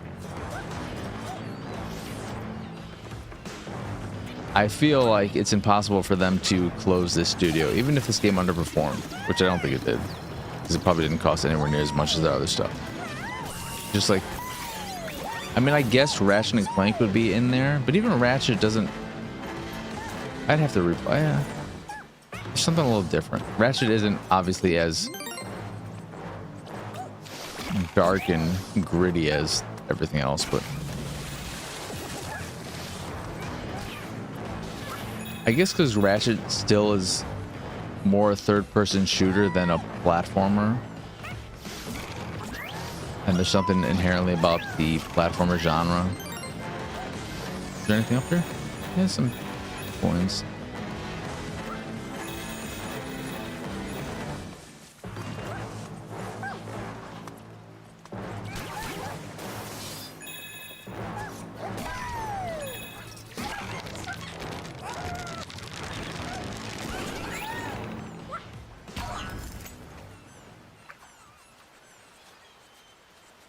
I wonder when, if at all, we're getting another Ratchet and Clank game.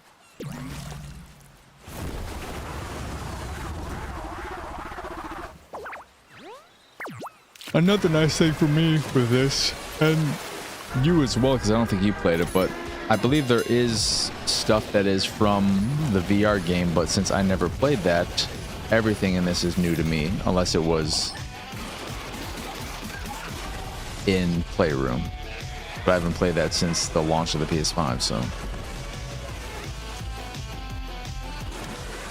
if there are any things, I would not even remember them really.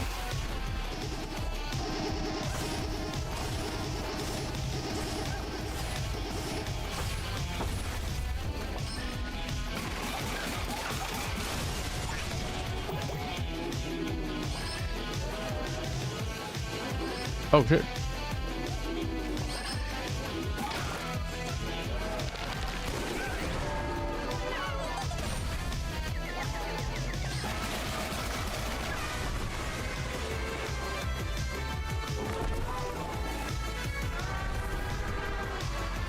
Fantastic music too. I knew the theme song was great, obviously, but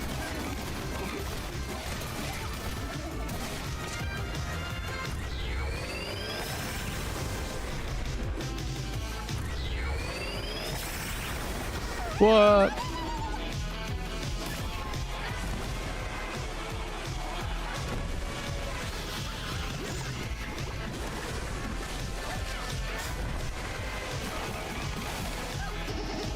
I don't know about this. I don't know about Astro Bot doing blackface. Doing black body.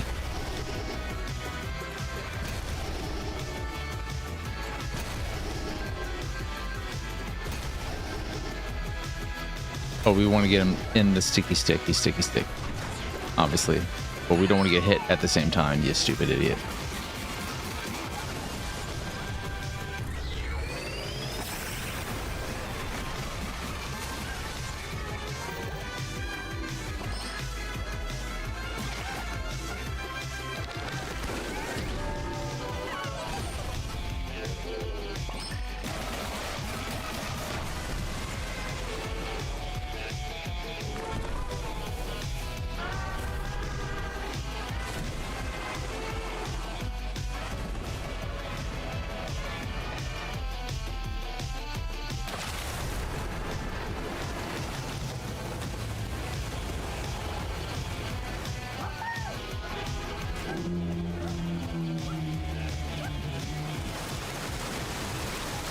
Oh shit. Well, I didn't know that was coming. I appreciate the checkpoint there though, game.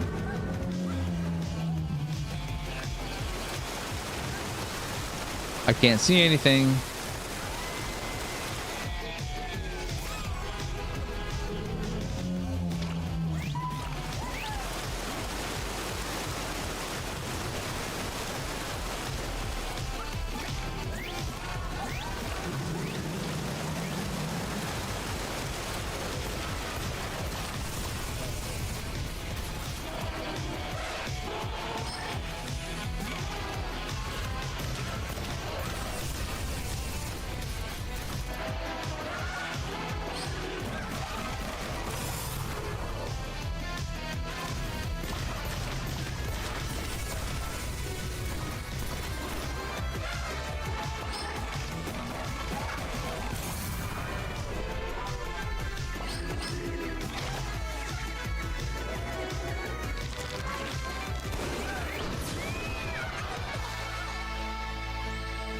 I love these boss fights too.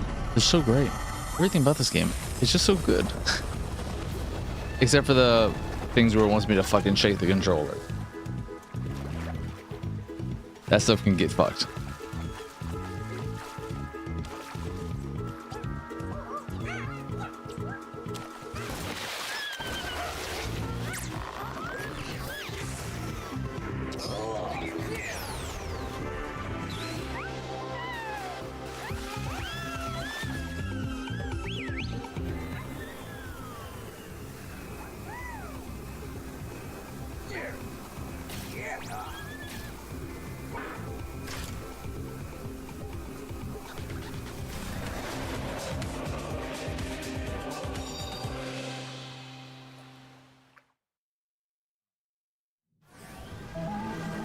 Was it?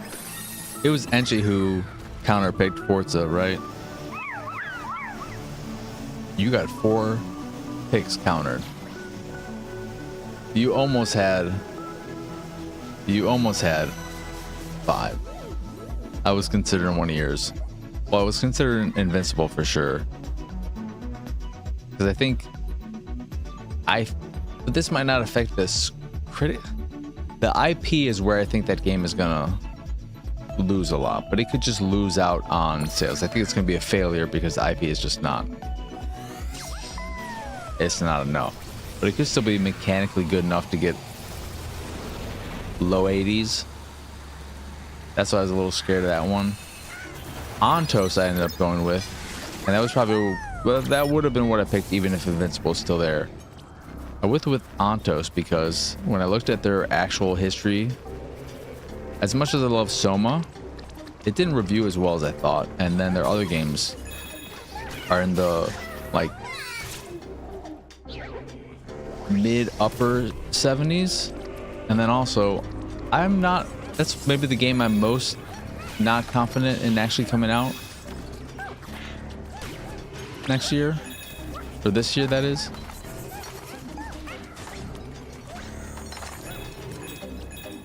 Kingdom Hearts is a big question, but I feel like Square needs something big this year. It's not going to be Final Fantasy Remake 3, so what is it if it's not Kingdom Hearts 4? And Kingdom Hearts 4 has been in development for a long ass time, so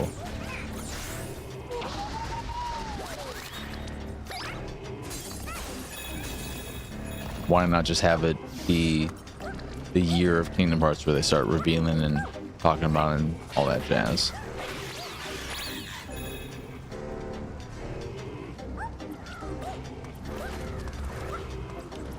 I think that's a crazy pick though, to pick Forza, because even if it underperforms, that means it's gonna, instead of getting like, because at its peak, Forza I look at as a 93-95 scoring game.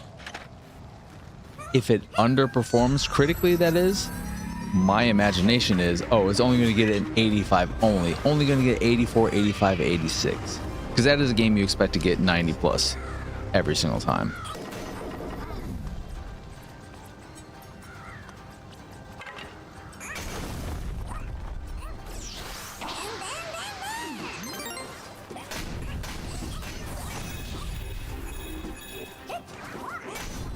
Let me guess, is it? Yeah, it's R2 to throw the axe.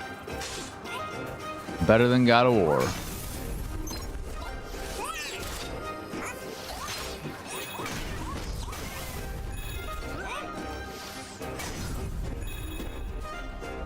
There's no... I mean, he might be thinking, well, they're also making Fable. How are they really going to put out 2 games in 1 year? But they are different teams. And Fable's a... Well, it's been a collaboration, right? But with who? Was that one? I think, was it... Fable was teamed up with Eidos Montreal, the Deus Ex team, and Perfect Dark was with Crystal Dynamics, even though that didn't make any sense, because why would you not have the Deus Ex team helping with the game that looked more like Deus Ex? But who cares? Doesn't really matter. So I think that's probably a factor as well.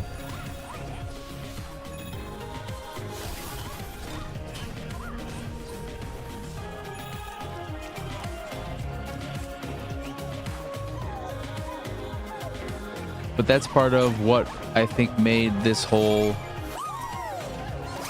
season and the draft interesting, is that we had everyone playing this year invested in the draft. So the picks are better, and that makes the countering more difficult. And I wanted to have 2 counters for the draft to make it more difficult for people. I want there to be a lot of thought put into this season. I want it to be something where people are more invested. The people who were invested last year, I want to give them the best experience possible. And I hope I have crafted the league in a way to facilitate that. There are some other things that I was thinking about including, but I don't know if they really add that much, like requiring everyone pick this many new franchises, having people pick this many returning, shit like that. You can do that as well.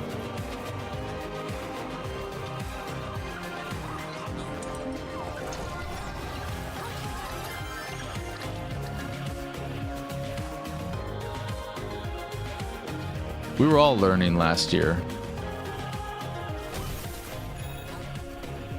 I had a general idea of how it worked because I've watched Kinda Funny's whole process for a few years.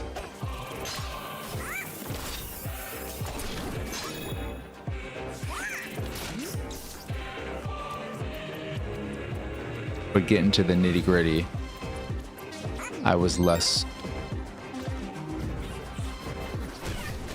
aware of and what to do.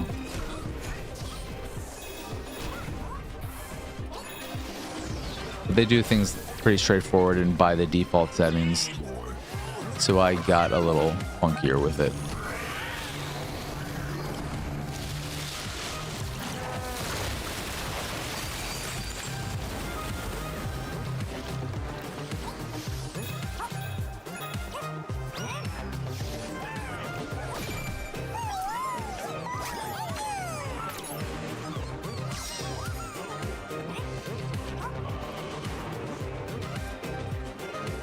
I think part of what hurt some people, and I think everyone, specifically you and Wanster, are thinking of it more strategically this year, in the sense that you're not just, obviously you're inclined, you have affinity, stop looking at me.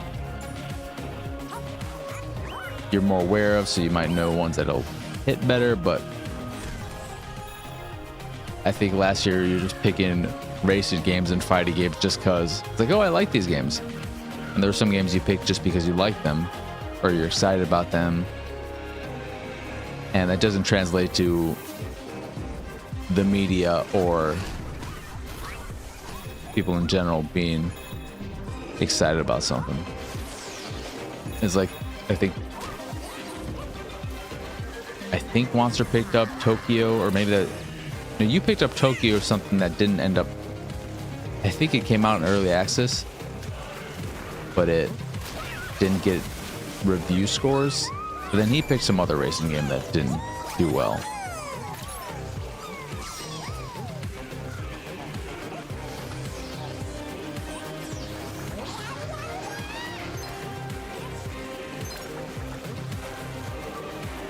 I want to flip him back on his... Oh shit. I want to flip him back up. I feel bad.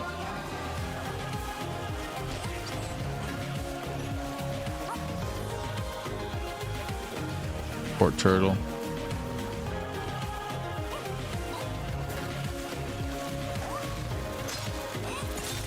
And I was probably going to pick... It would have been between Ontos and Screamer for me in terms of my last counter. But you ended up picking up, which I think is a smart pickup, because when I looked at who was actually developing that, I was like, oh, this is from Milestone. And they made the Hot Wheels Unleashed games and those riding, like, they're okay, but they've never performed incredibly well critically. And maybe this will be the one that finally does it.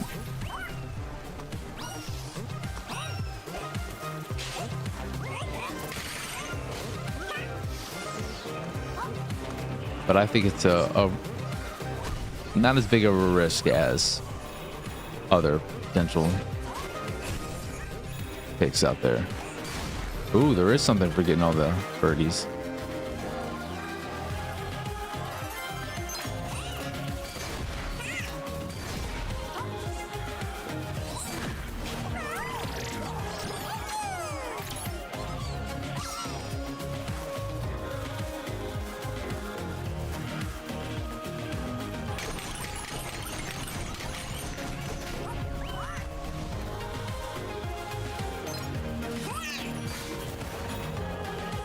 I wonder if I missed any birds.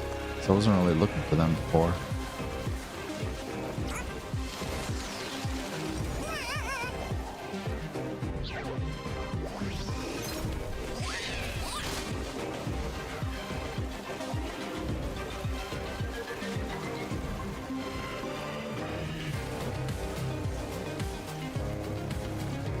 Hopefully not.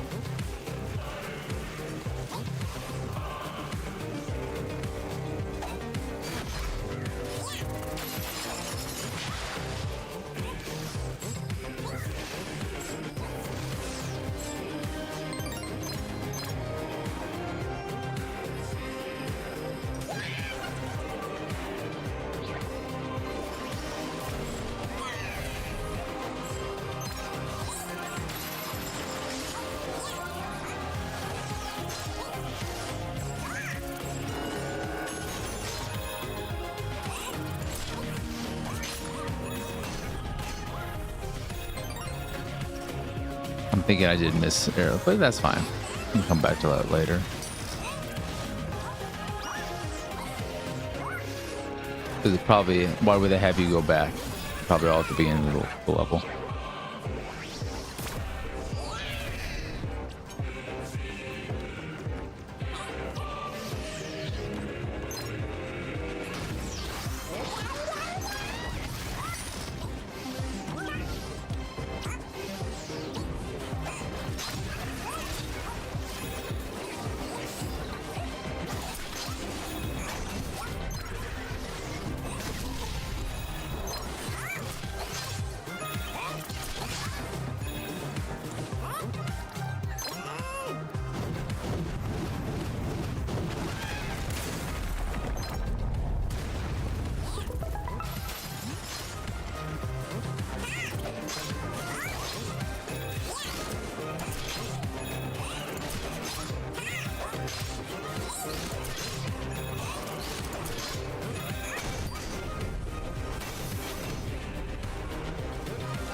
I ended up picking or counter picking both Jordan games.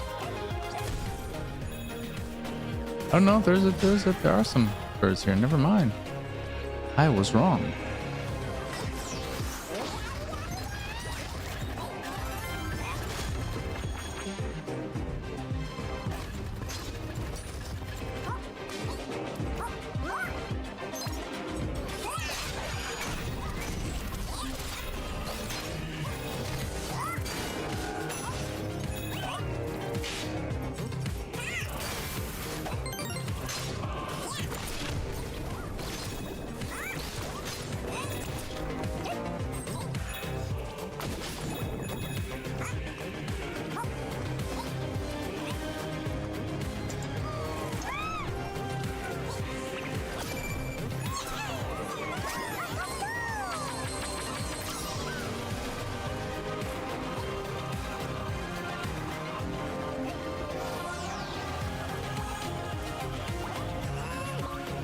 I think the public bidding and the way it works is going to be cool. It's going to work well because I think it'll lead to some people thinking about bidding on something. For instance, I'm thinking about Dragon Quest. Probably not going to do it. If I see someone else doing it, if Wanster's doing it, for instance, I might say to myself, well, maybe I should. Maybe I should try for it. I am curious though if anybody's gonna gamble on 007. Maybe if there's, I don't know if there is going to be any additional video thing they do for it, showcasing it. Maybe it shows up at the, I don't think it'll show up at the Xbox Developer Direct. Doesn't make sense. But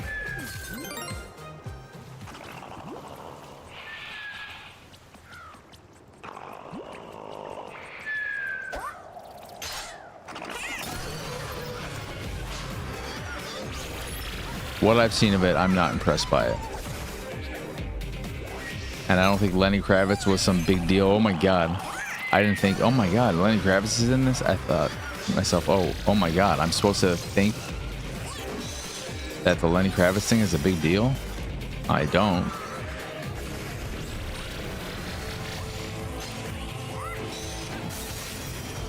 It's not like he's a great actor or anything, or he's a super relevant musician either.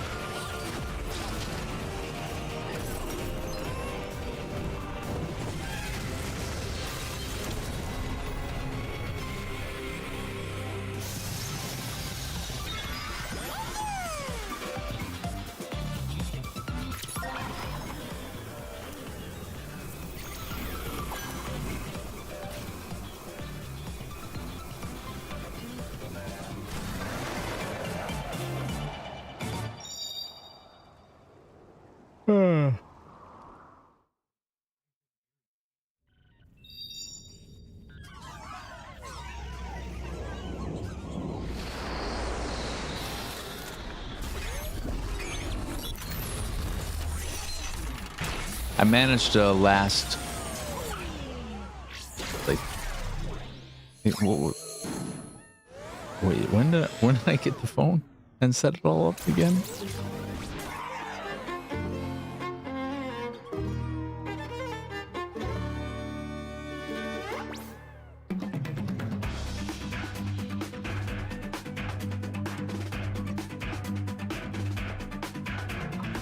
Like 2.5 days from a 60% charge. That includes the battery wasted for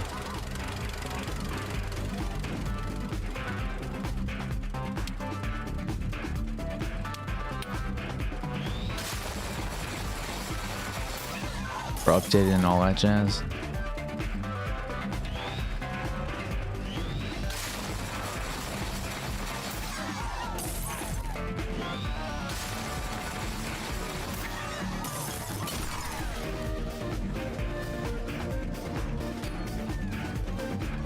This stuff's all the worst. Putting this ship together. I just like, I don't fucking want to do this.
I thought about turning achievement notifications back on Xbox.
There's the last piece.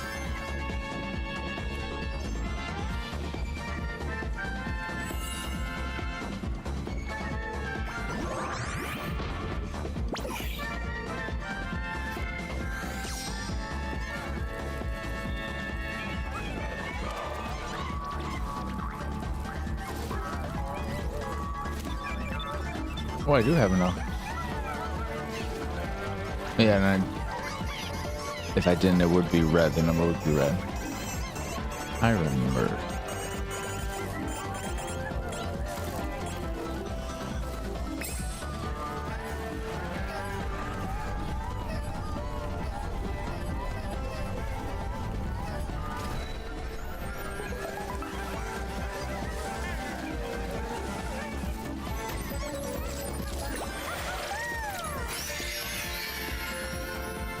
A fucking Mr. Mosquito.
100. Oh.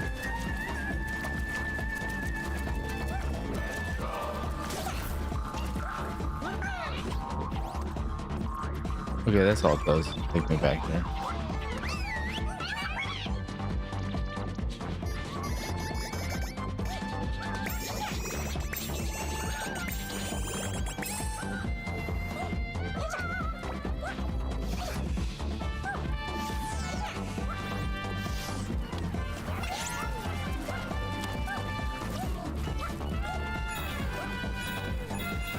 Going after the levels that I haven't completed feels like a good thing for off-stream stuff as well.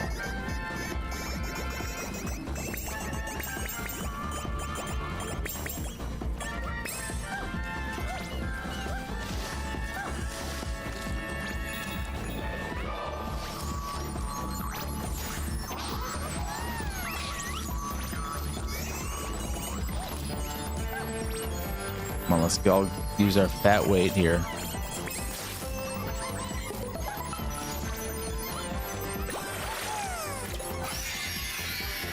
What the hell is this?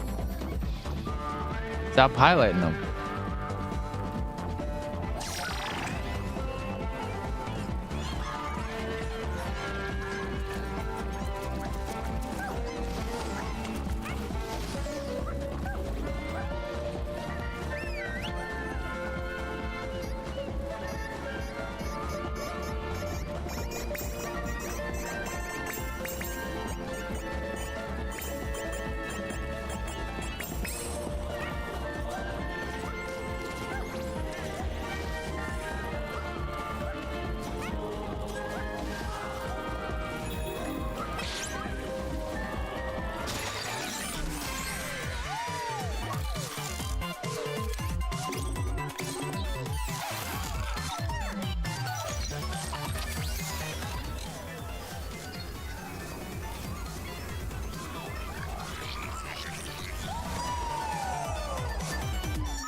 I will jump on them to get where I need to go.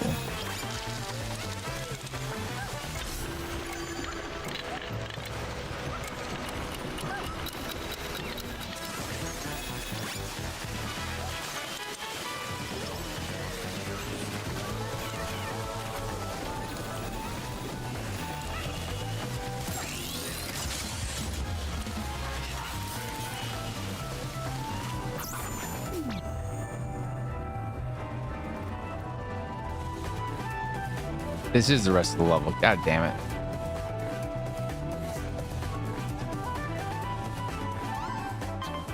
And restart. I thought that might be taking me to a little secret area.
No trophy?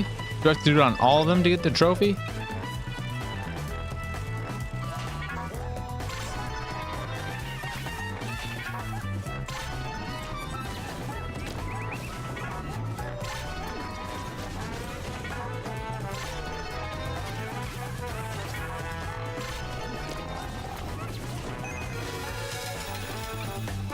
You just brute force it.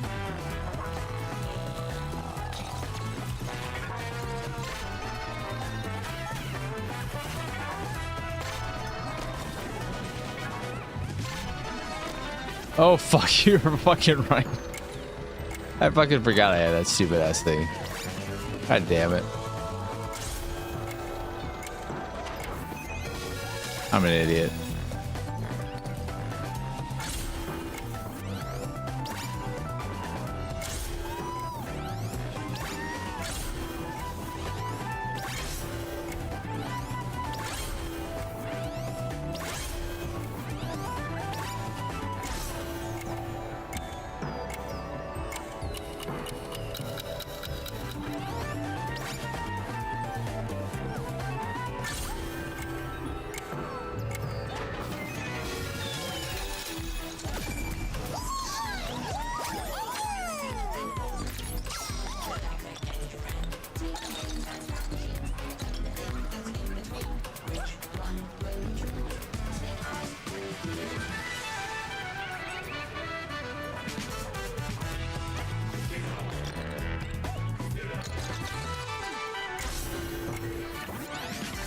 What? Maybe if I didn't smash those pieces. Oh,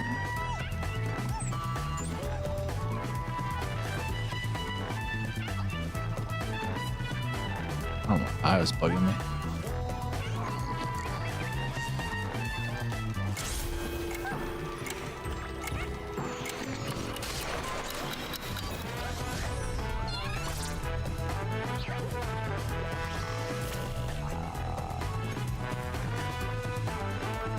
No, I don't think so.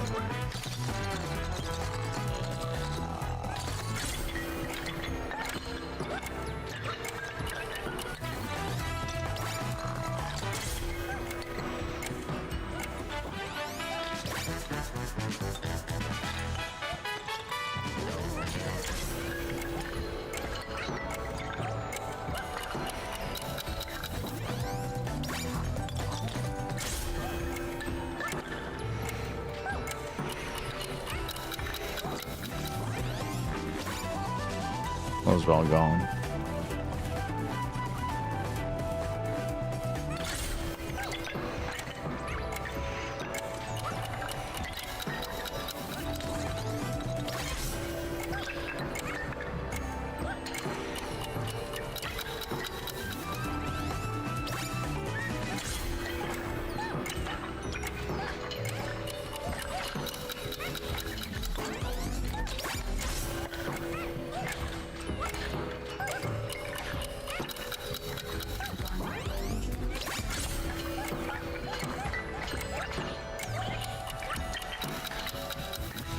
Fucking cares. There's nothing important up there.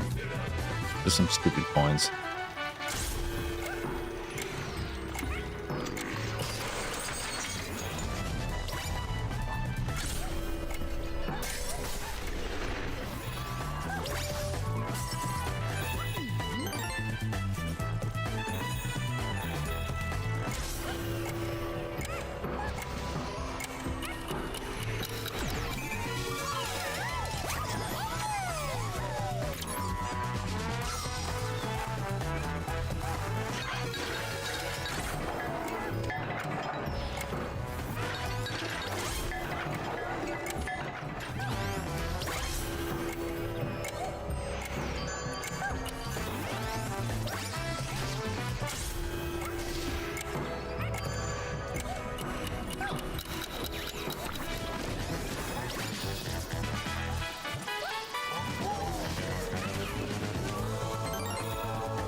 Knew it.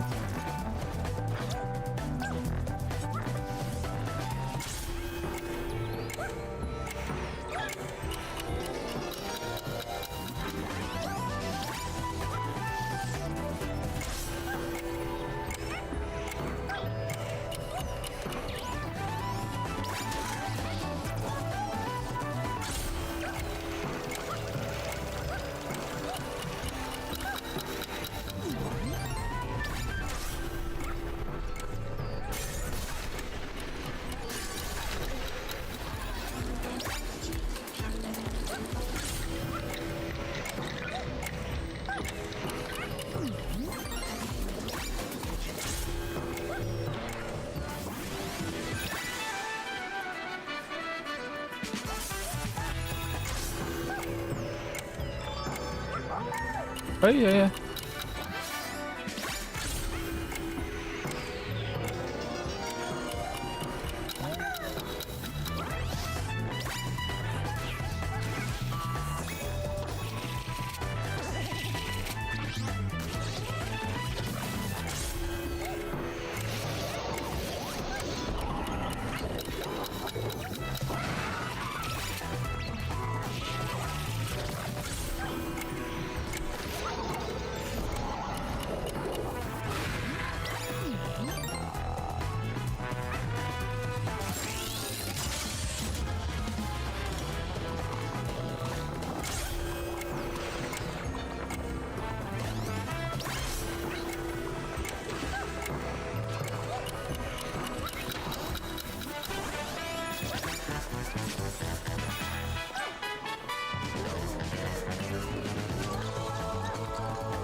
What if I do?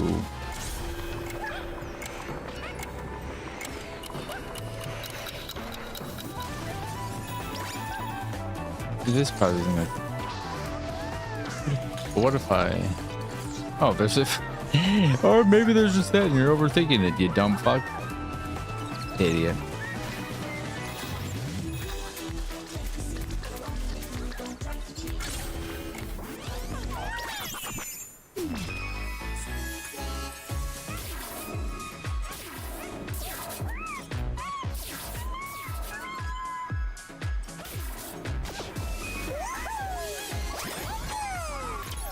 Oh shit, we missed a whole bunch of bots.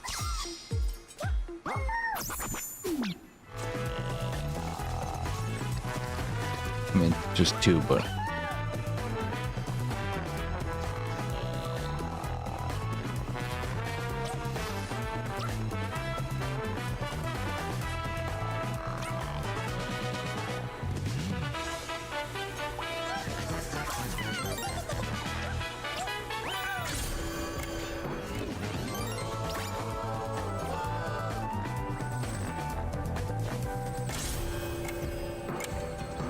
Can I affect this in any way?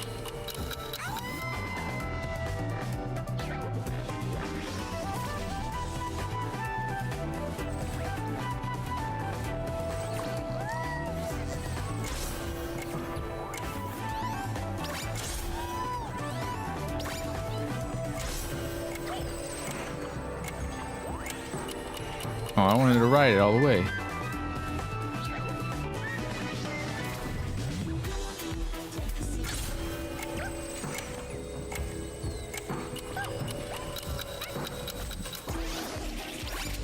All right, never mind. I'm not doing that.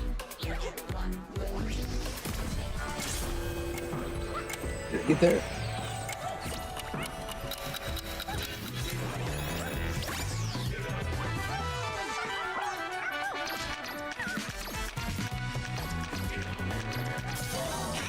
Oh, fuck you.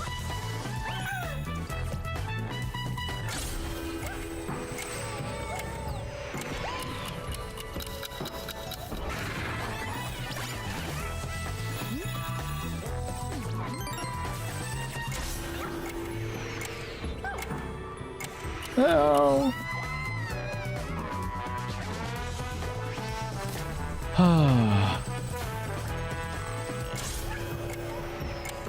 You have any idea when you're gonna start your Stranger Things rewatch?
I saw this dude there and I'm like, oh my god, it's a little Ninja Turtle. No, it's just a... I think it's supposed to be a frog.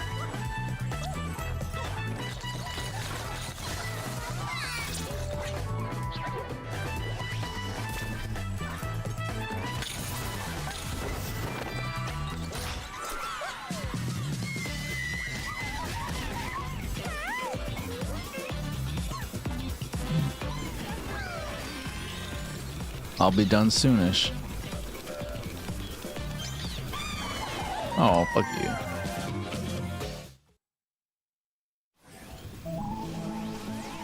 Did finish young. Nice. How was it? Is that the final season? For sure. And did it wrap up nicely if that is the case?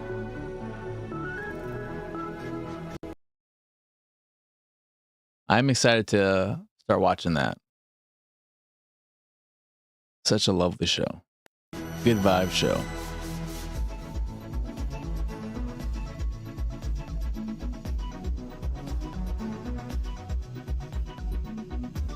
Brief scene of them as Padawans.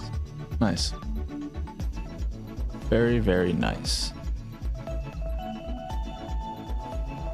Anywho, that is going to do it for this here stream. As always, I appreciate each and every one of you, those who are here, those who were here, anyone checking out the archive. It means a whole hell of a lot to me that y'all are willing to spend any amount of your time with me and my nonsense. So thank you, thank you, thank you. Of course, if you enjoyed this here stream and haven't already given it a like, a thumbs up, please do that. It helps out, it is appreciated, and it just makes me feel good. And if you are new to the channel, why not consider subscribing, stay up to date when the streams happen every weeknight, 7 p.m. Central to roughly this time. As well as the other stuff I put on the channel, like the Pixelated Sausage Show, Attack the Backlog, and Animazingly Baka. Put up a brand new episode of Animazingly Baka earlier today where I talk about my anime of 2025. If you've been listening to the show week to week, it should come as no surprise. There are some close contenders, but I think the number one was a given all year since it came out. I gushed about the show each and every episode. Love the first season. It is my genre. It is just hard to compete with that. So you can hear that. And I also talk about my current journey with Stranger Things and how I have I've committed to learning Japanese and I have kept my streak going. I've already done my lesson for today. So I've got 5 days now on Duolingo. It's not really something to applaud because it's a few minutes each day so far that I've spent, but that's a few minutes more than I spent through the entirety of 2025. So baby steps, baby steps, baby steps, baby steps. But that is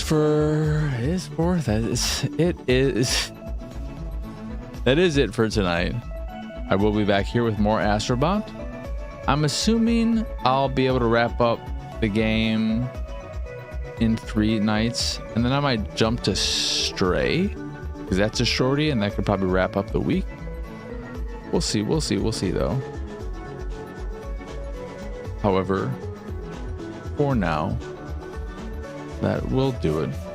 So I hope everyone has a wonderful rest of their evening, or if you are checking this out after the fact, a wonderful rest of your day. But for now, I don't have notifications on. I don't want Duolingo bugging the shit out of me, so I don't get anything about it telling me to keep my streak going. I feel like Duolingo would be really naggy about it. I just remember to do it because I want to do it.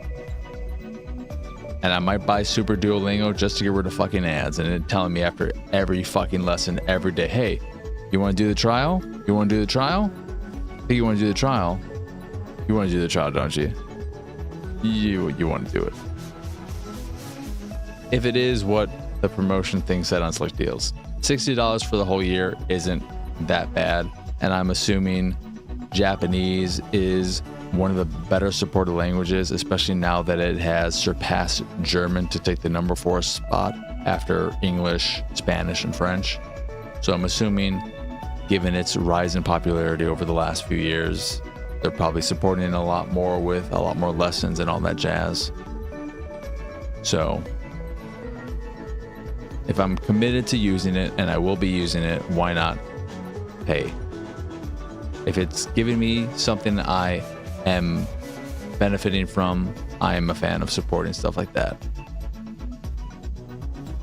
After every lesson, it gives you about a forced 10-second ad promoting Duolingo, Super Duolingo currently. I don't know what would happen if I do the trial and then cancel it. Will it keep pushing it?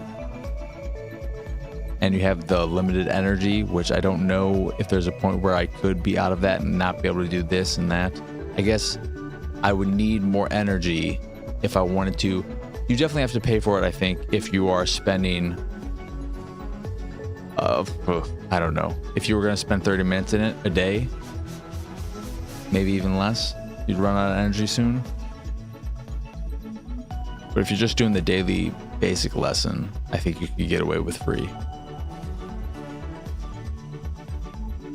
And I know that this is not going to be the only way to learn a language, obviously. I think this is going to be helpful with speaking and hearing, but I don't think Duolingo is in any way, shape, or form a means to learning a language in the written form so that you'd be good at reading it and writing. But I don't know. I am only 5 days in. Are you still using it? Because we're not friends. We should become friends on there. I don't know what being friends on there really adds to anything, but I am friends with Enchi and Conan. So if you are on there and you're still using it, might as well become friends, because fucking why not? Who cares? Anywho, that is going to do it. Oh, they do eventually have lessons already? All right. Well, I'll find that when I get there, but that is going to do it for tonight. So again, I hope everyone has a wonderful rest of their evening, wonderful rest of the day if they're checking out this after the fact. But for now, adios, arrivederci. Bye bye.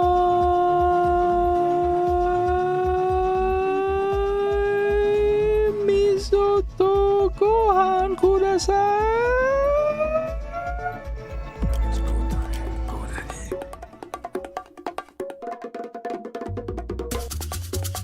It's go time, go daddy.